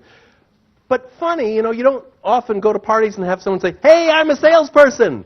They're not. People aren't all that proud of it. And I notice for myself, when I leave you this evening, I'll get a good night's sleep, I'll head back to Seattle tomorrow, and definitely, when I'm on the plane tomorrow, hey, when I close tonight and go back to my room, I'm played out. I'm talked out. When I get on the plane tomorrow, the person next to me will certainly say, oh, were you going to Seattle? Do you live in Detroit? No, I live in Seattle. Oh, well, what brought you to Detroit? They want to start a friendly conversation. If I say, oh, well, I'm a speaker, and I write business books, and I was given a presentation last night, and they're thinking, oh, that's interesting. I've never met a speaker before. Now, what did you say? And they're thinking, okay, we've got 3 hours here. Give me a seminar. Now, what I really would like to say is, give me a break. I'm all talked out. I need to rest.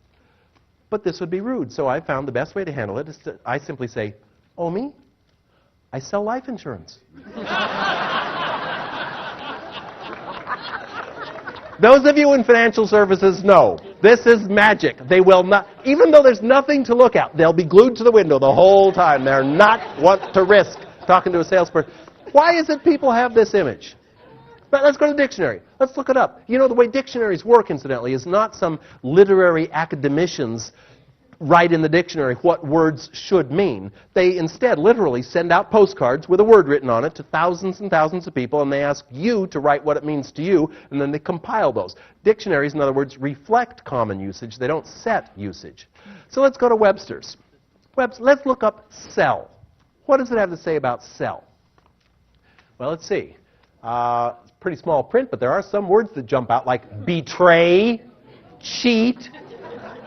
Oh, I have not altered this definition. This is in Webster's. This is the definition of sell. Let's hold it. Let's get a closer look. This can't be right.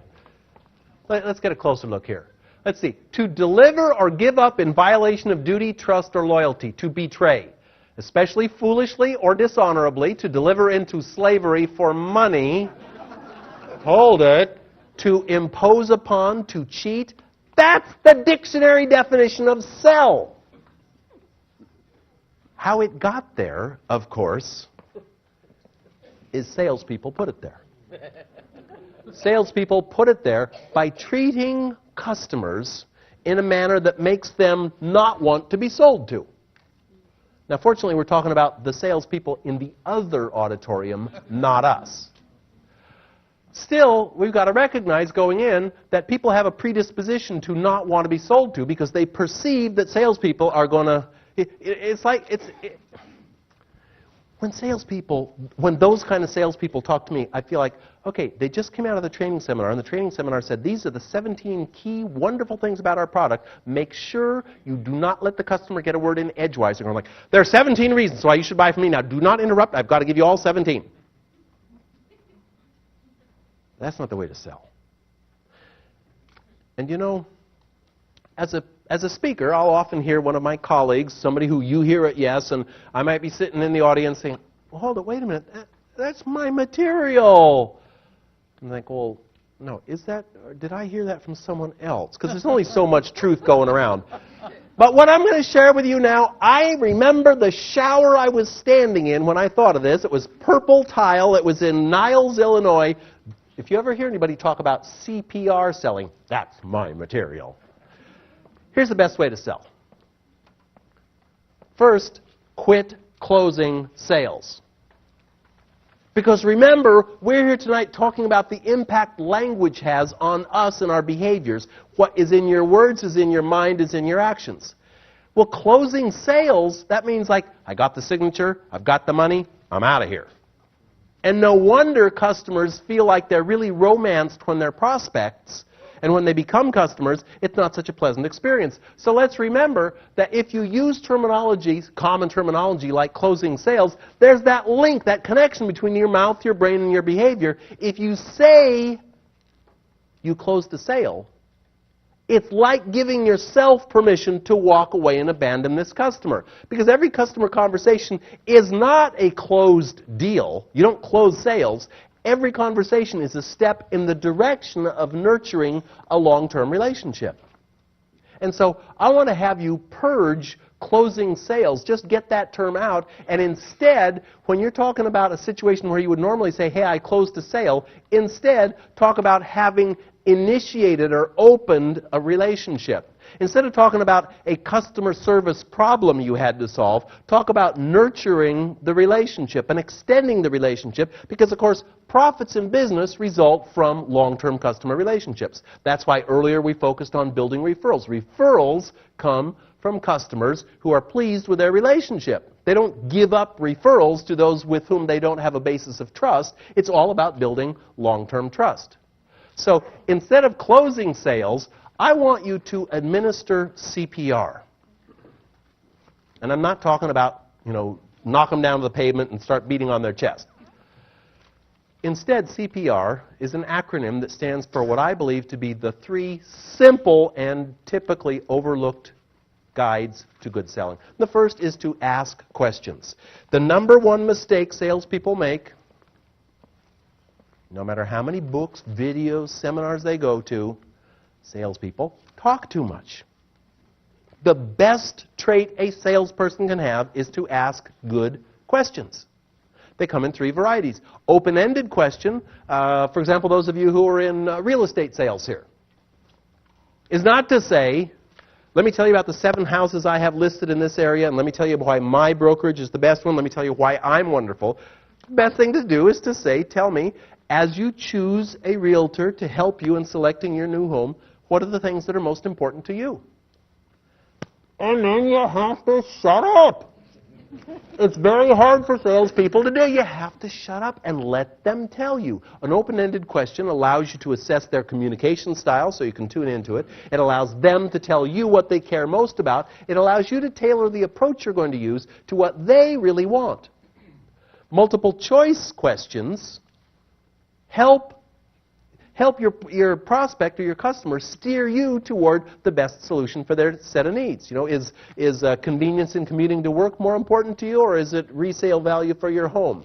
Is it the ability to expand your home as your family grows, or are you looking for a place that you can be comfortable in for the rest of your life and not have to expand? Incidentally, for realtors in the audience, yesterday I signed the final documents. I am moving from my current 3,500-foot home to a 1,600-foot home. It's the great downsizing experiment. And I go back tomorrow to finish packing up, to move in on Friday, and it's so exciting to me that if somebody were selling a house to me, I wasn't looking for a house, I just fell in love, I just saw this cottage and thought, I want to live there.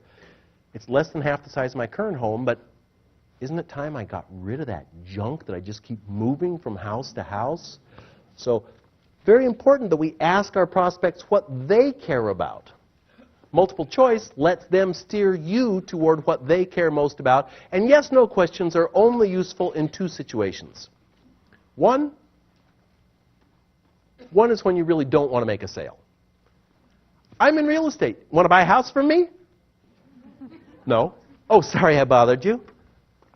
The second situation, though, is one in which your gut tells you you're being strung along. There are some customers you deal with and you just know they're not going to buy. And this yes, no question comes into play when you say to your customer, to your client, buying a home is such a big decision, and I'm really glad that you've been taking time to thoughtfully approach it. I'm glad I've showed you the 17 homes that fit your needs. It was my pleasure to show you the last 7 of them 4 times. I know that you wanted to have your out-of-town family come and see them too. I was happy to get the tax records and the duplicates for the tax records that you lost. Are you going to buy a home or not? Because if they're not, get them to say no. In that case, now you can focus your attention on somebody who's going to do business with you. Some people aren't, but they just can't bring themselves to say so. So you want to kind of flesh them out. Get them to tell you where they stand. The C is to consult. Ask good questions. And the P is to personalize it.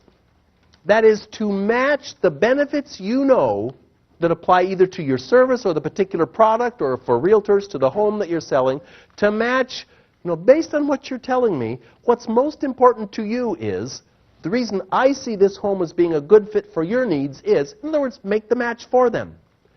And then, remember what we're here for tonight? We're focusing on the importance of language, the link between your words, your thoughts, and your actions. Then I invite you to use the word recommend. The R of CPR is to recommend. Because typical sales posture is to get behind someone and try to push them toward what you want them to do. Recommending is getting beside your customer through a process of asking questions and personalizing. Develop the dialogue. What do you need? This would fit. In other words, an advisor, a consultant, helps customers make And the advisor makes recommendations that are in the customer's best interest. So I would like you, even if you don't remember CPR, I would like you to remember the word recommend. Because if you adopt as your goal in selling the ability to make recommendations for your clients, that will keep you on the track. Hey, you can't make a recommendation if you don't know what's good for them. You can't know what's good for them if you don't ask questions. So as long as your goal is to make recommendations for your client, psychologically you'll be keeping yourself on track, focused on your client's needs. This trait of power talkers is that they are very good at building cooperation. They sell well. They have customers who enjoy working with them. And they have customers who they know rely on them. In fact, the sixth trait of power talkers is that they are decisive. You know, I remember this home that I live in now that I'll now be selling. Anybody want the listing? It's in Seattle. This home, I know when I purchased this home originally, there were all these flyers around the neighborhood. It was a brand new neighborhood with people who were, screens, $14.95 any size window. And they all looked about the same, and one was for Ed's Screen Service. And I remember I called up Ed's Screen Service and said, oh, I just bought this home, and here's how many windows and sliding doors there are. And he gave me a price for the home. They were all the same. They're basically the same price. And I thought, well, what's the difference? And I called Ed's Screen Service. And he came out, and he said he should be out there first thing Thursday morning. Well, he didn't show up till afternoon, but okay. And he came out, and he measured, and he gave me the price. And sure enough, the price is acceptable. I said, well, how long before I get the screens? He said, well, it should be within 2 weeks. I said, well, okay, 2 weeks I can wait. The bugs are around, but 2 weeks I can make it. Well, after 3 weeks, I called Ed and said, hey, you said 2 weeks, but I had to tell the answering service because Ed wasn't there. And they said, well, we'll take the message, and he should call you back tomorrow. But he didn't call back tomorrow. And I left this series of messages. I finally left 3 messages in one day. The third message said, tell Ed he may place the screens wherever he wishes because I'm canceling the order. If he won't return my call, I'm canceling the order. What do you know? Ed called back. He said, oh, gee, what do you know? The screens just came in. I should have them out there for you Friday morning. Well, okay, so it was 3 o'clock in the afternoon, but all right. And he installed the screens. It was okay. Everything was okay. And I followed Ed out to the truck, and I wrote him his check. And as he was getting in the truck, I thought, my goal is to help people. I focus on language in selling relationships. I want to do Ed a little favor. I said, Ed, before you leave, I just want to let you know, I write books about how to communicate more positively. And, there's something about your style of communication that I haven't felt very good about because you actually have never done anything you've said you would do. You haven't called back, you didn't come there on Friday, you weren't there in the morning. And as your customer, I just felt you should know, I felt disappointed. The screens are fine, but I felt disappointed about the way you've handled dealing with me. And Ed said, hey, 99 out of 100 you can please. There's always somebody who no matter what you do, you can't make them happy. And he slammed the door and he left with a screech. And I was just like, I'm trying to help him. And then I thought, let's see, I'll stop payment on the check. And then I realized, no. Ed did nothing wrong. He never violated a commitment. He never made a commitment. Had I been paying attention, I'd have noticed that he always said, I should have them in 2 weeks. I should be there Thursday. He never said what he would do, only what he should do. And I have since learned that when you hear somebody who says, I should be able to do this, I should do that, don't count on it. Powerless people, the ones in the other auditorium, are not decisive. When they speak, they say things like, I should be able to probably have that completed by, about Thursday. Don't count on it. When someone says, I will have that for you, that's the person you can rely on. Power talkers, with their language, convey that idea that you can count on them to do what they say they will do. Power talkers are decisive. Incidentally, note there's a difference here. Okay, here's a question. If you are on vacation and you order room service and your breakfast is delivered to your room in 22 minutes, will you be happy or not happy with the 22-minute wait? It depends. Depends. If there's a little placard at your bedside table that says, "Express breakfast delivered in 15 minutes," then from 14 minutes on, you're going, what is wrong with them here? Where is my breakfast? They are so slow at this place. What is wrong with them? But if you place your order and they say, "I'll have that up within half an hour," and you hear a knock at 22 minutes, you're going, man, they're fast. What great service they have here. It's the same 22 minutes. Your satisfaction is dependent on the gap between what happens and what you expect to happen. So if you think you're going to get it done by Thursday, don't say, "I should have it by Thursday." Don't say, "I'll try to have it by Thursday." Don't even say, "I will have it by Thursday." Say, "I will have it by Friday." Then deliver on Thursday. They now go, "Whoa! Beat his word!"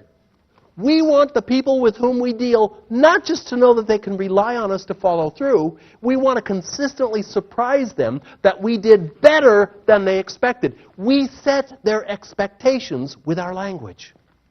And of course, this also builds in a safety cushion because sometimes unforeseen circumstances make it impossible for you to do things as well as you would like to. And when you have built in that safety cushion, you can at least meet their expectations even if you don't exceed them. Power talkers speak decisively. You know you can rely on them. They don't say what they should do, they say what they will do. They don't say, "I'll try to get that done." They say, "I will get that done." Now, to be honest, we're covering so many different approaches, so many different phrases here. And while they're all important, to tell you the truth, the one that means the most to me, and I want to level with you on this, candidly speaking now, let me be frank. Okay, so what are you thinking when someone says this?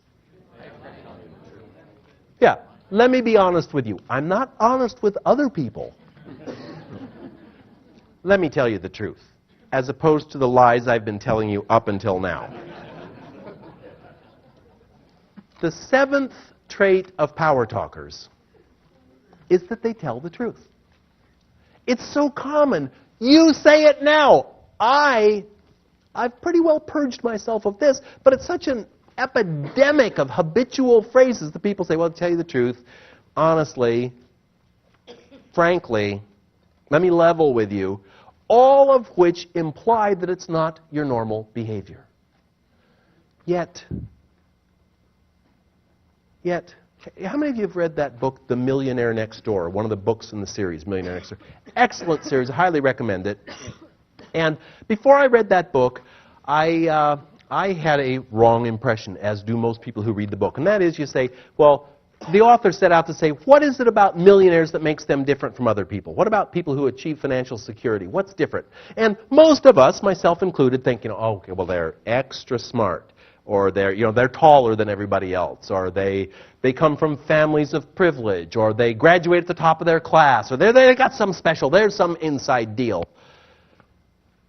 Turns out not to be the case. People who achieve financial success are not extra bright. They didn't graduate at the top of their class. They don't have special family backgrounds.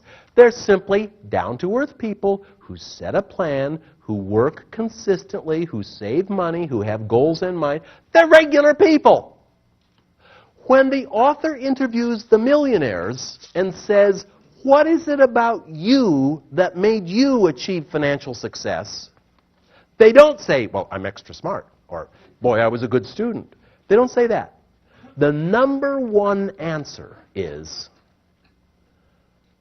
I'm honest. People know they're going to get fair treatment from me. They know they can rely on me. They know I'll do what I said I will do. I have built a lifetime track record of honesty. Caution. Ladies and gentlemen, caution. Everything I've said up until now this evening has involved a substitution. I've said don't say problem, say challenge. Don't say I can't seat you until 3, say I can seat you at 3. Don't say I'll have to call you back, say I'll be glad to call you back. In every case, except one, there's a substitution, there's a better way to say things. There is no better way to say I am an honest person. There's no phrase you can use. All you can do is create a lifetime pattern, a record of people knowing that you are truthful. Don't lie. Don't lie on the little things. For yourself, establish for yourself a personal 100% record of you tell the truth. And I'm not just talking about big lies, little things like, okay, anybody here married still? Okay, so, you never take the trash out on time. Never? I think there was once. 4 years ago, didn't I take it? You always do this. You never do that. Those are not truthful statements. It is also not truthful. Okay, this is getting a little extreme.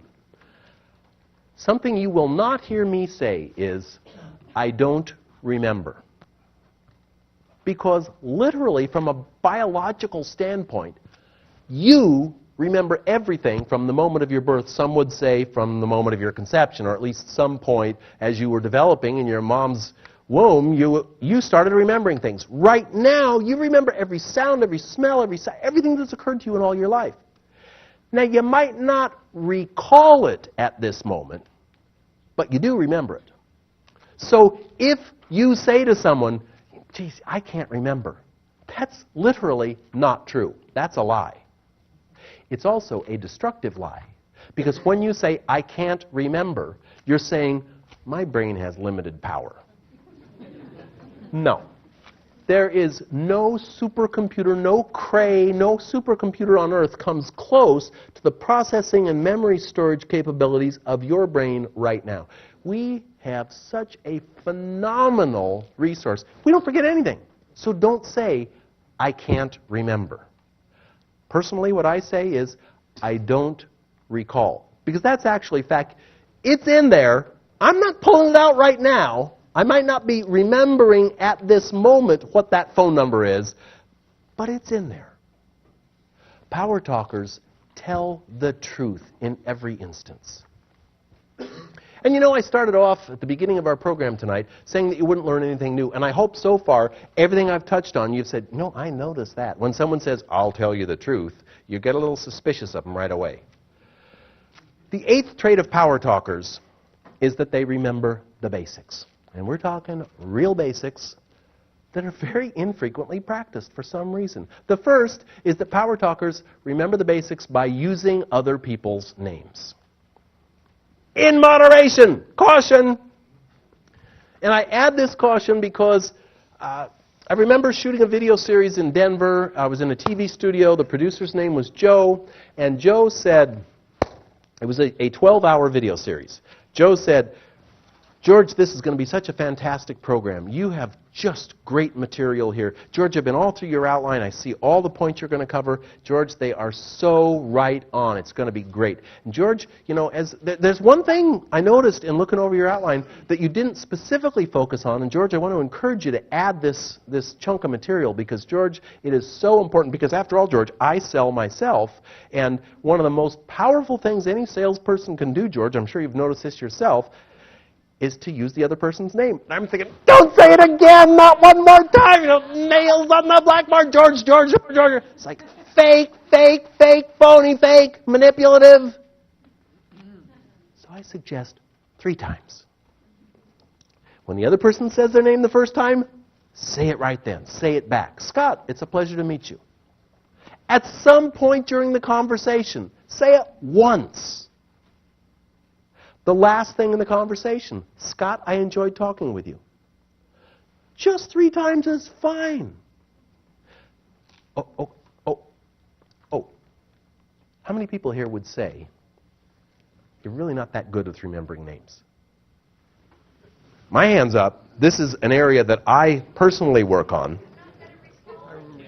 Excellent. Thank you very much. Please, come pick up this book at the break. Excellent. Thank you for catching me. Very good. I have difficulty recalling names. So, you know the situation. Oh, what's that guy's name? I know it. What's his name? And you always coming over. Oh, what am I going to say? You know, I hate to say, oh, I'm so sorry, I don't remember your name. You hope somebody else will say it. And you go, oh, that's right, it's Dave. Or you could say, I'm so sorry, you have to excuse me. I'm just terrible with names. I'm a klutz, I'm an idiot. Why not do this? Why not say, hey, great to see you, George Walther. Because when you extend your hand and extend your name, hey, chances are he's over there going, what's that guy's name?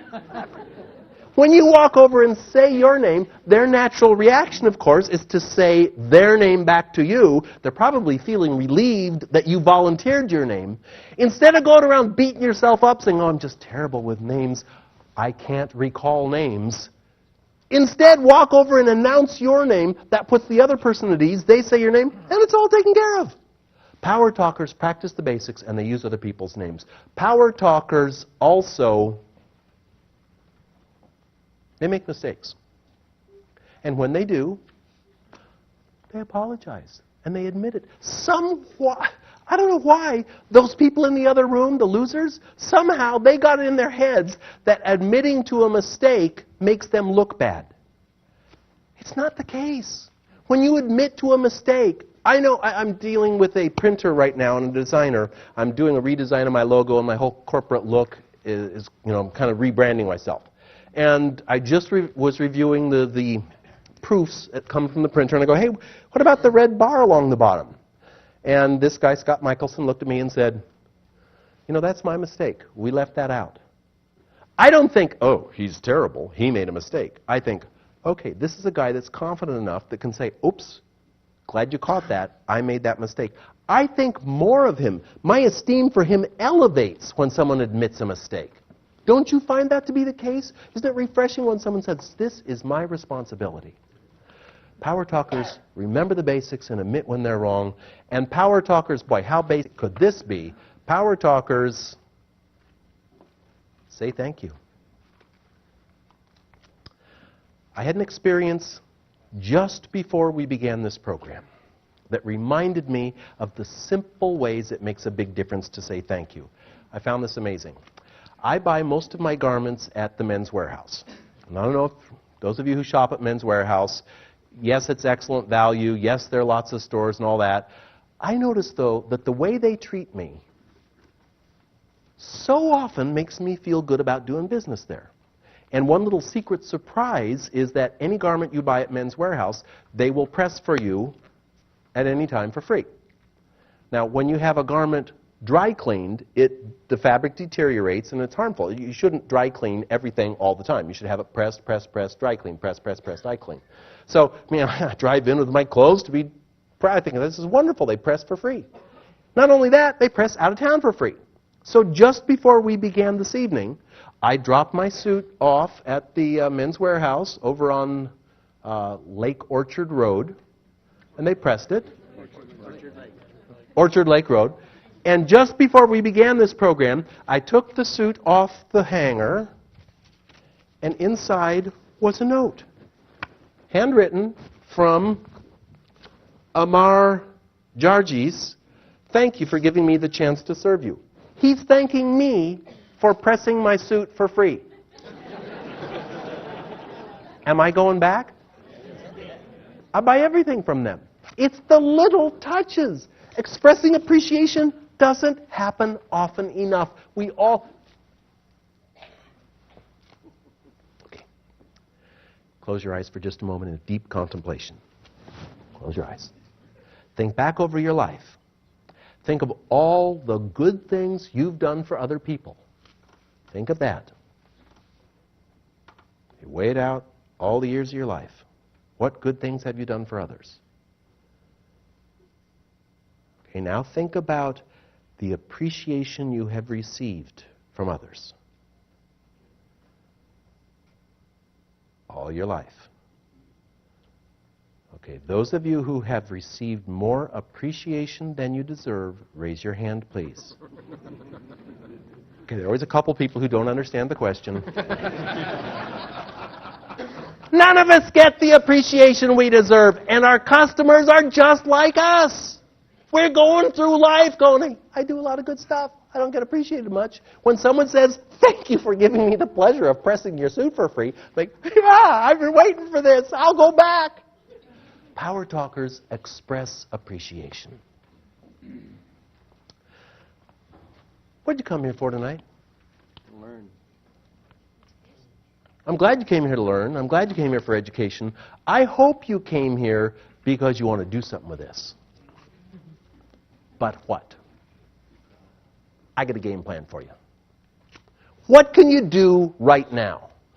My hope, of course, is at this point that you remember many of the substitutions we've talked about, that you review your notes. Some of you will get really serious and watch the video and listen to the CDs and really put it into practice. But to make this be a reality, a part of your daily life, which, as I say, I work on every day. Don't think you're going to hear this once and go, oh, yeah, I'll never say that again. Here's some steps I want to encourage you to take. First is to notice yourself and others, and you will. The next person who says to you, well, to be honest, you'll definitely notice. The next time when someone says, I'll have to call you back, you're going to be thinking, you know, that would sound a lot better if you said, I'd like to call you back. The next time someone says, you know, I've really got a problem with this customer, you're going to be thinking, you know, you'd have a much more positive approach to things if you said, I have a challenge with this customer's account.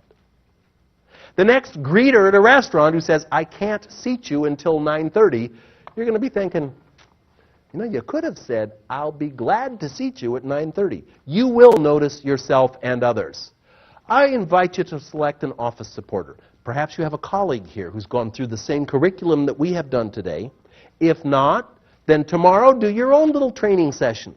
And for those of you tomorrow who go back and kind of give a little mini seminar, you could bite it off. You could take it, say, like one phrase at a time. Let's go through the 50 phrases one at a time. And you say to those around you, please help me. I'm not even aware of how frequently I say these things. So some people, they'll take a wide rubber band and kind of write in there, okay, I'll have to. That's what they're going to stop saying. You say, hey, if you hear me say I'll have to, just reach over and give it a little snap, you know, and whap, ooh, it hurts.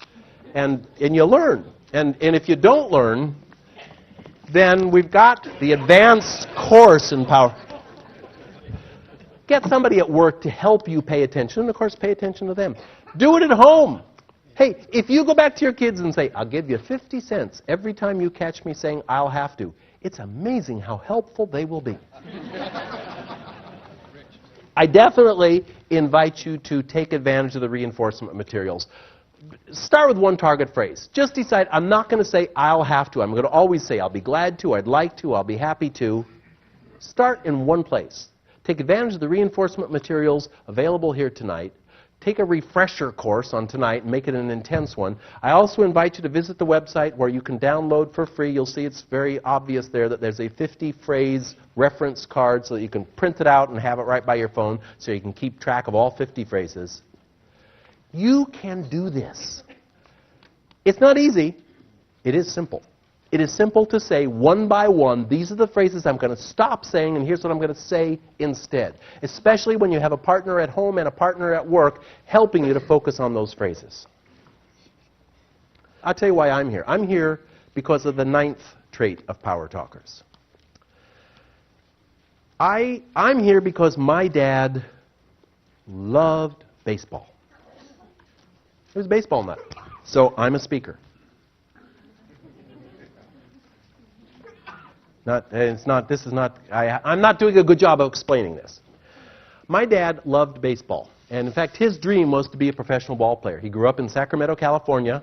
And he told me about the day that a scout came out from Detroit to watch. You know, they travel around to the small towns and ask around who's the best ball player in town. And in Sacramento, everybody said, Merle Walther, he's the best ball player. And this scout watched my dad play first base. My dad was a talented guy. And he told me about the situation in which the scout came to his home, and his father, my grandfather John, which was a converted barn in Sacramento, my dad said that the very best day of his life was the day when this baseball scout came and said to his father, Mr. Walther, this boy of yours, Merle, he's a heck of a good first baseman. Got long arms, very lanky, throws well, got a great reach, hits well. I want to take him to Detroit. I think he can play in the big leagues. And as my dad described this encounter, he said that his father stood there with his arms crossed and said, I know about those baseball players. They chew tobacco, they drink liquor, they chase women. My dad said, he's here going, yes, yes, women, liquor, yes. But his dad said, not my boy. My boy's going to have a real career. He's going to be an engineer. Walther is a German name. There was no further discussion. My dad became an engineer. For 40 years, my dad worked for the phone company in San Francisco in a sort of a middle-level engineering job. And I know that for those 40 years, my dad resented that he didn't get to do what he loved and regretted and probably didn't feel very good about his dad. Now, when I was a kid, well, one great moment in my dad's life was April 13, 1949, when I was born, because what do you suppose he saw when he looked in the nursery at that hospital? Aha! There's the ball player my dad didn't let me be. Unfortunately for my dad, I don't like baseball. I'm not interested. This is my deal. This is what I love to do. I don't like to play baseball. I remember my third year in the farm league, in Little League, going, Dad, I just don't like baseball. And I know it broke his heart because he then joined Little League. And he was the town umpire in San Carlos, California, where I grew up. He was the head umpire. And I know it must have been tough on him when the other dad said, oh, what about your son? Why isn't he out here?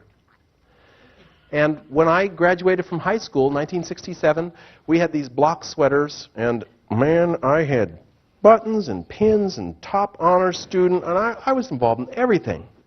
Except the only thing my dad saw was this pocket did not have a C for Carlmont High and no baseball.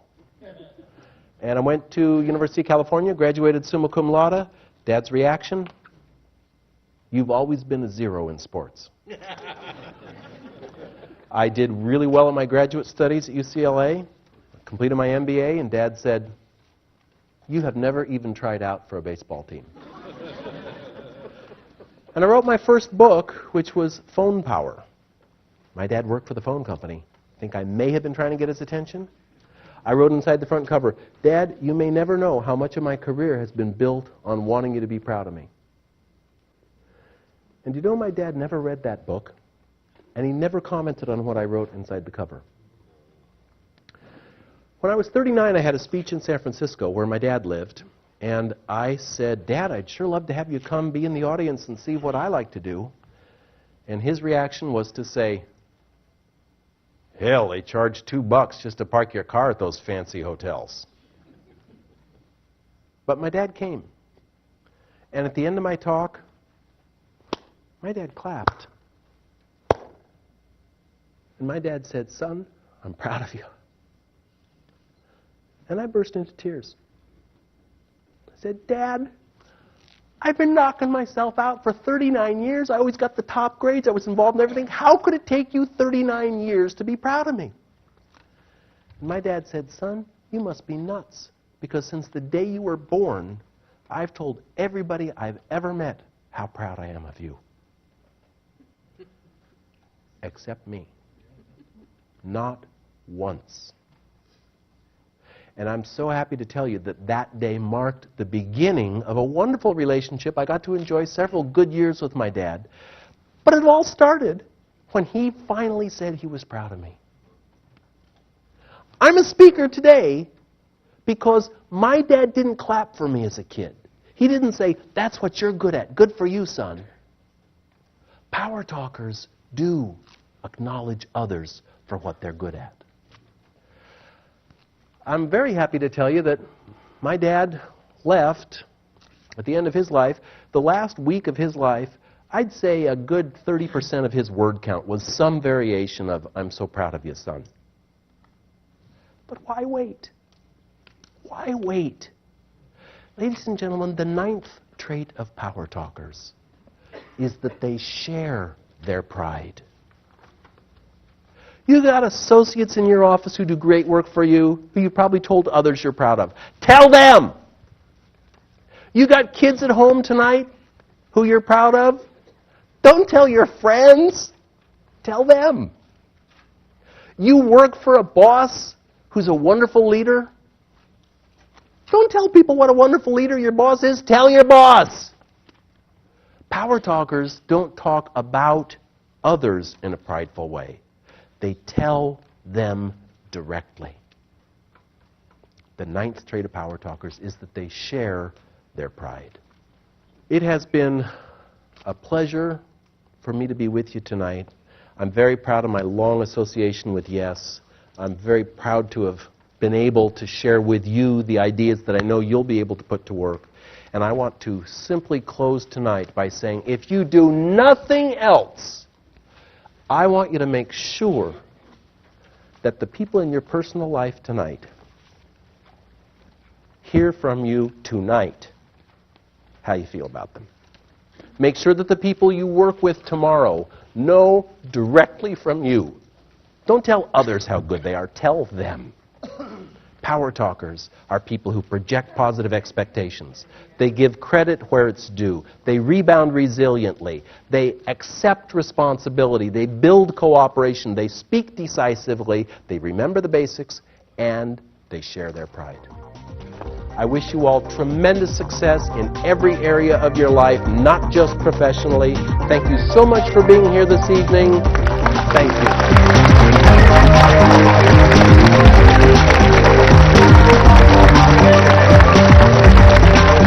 you.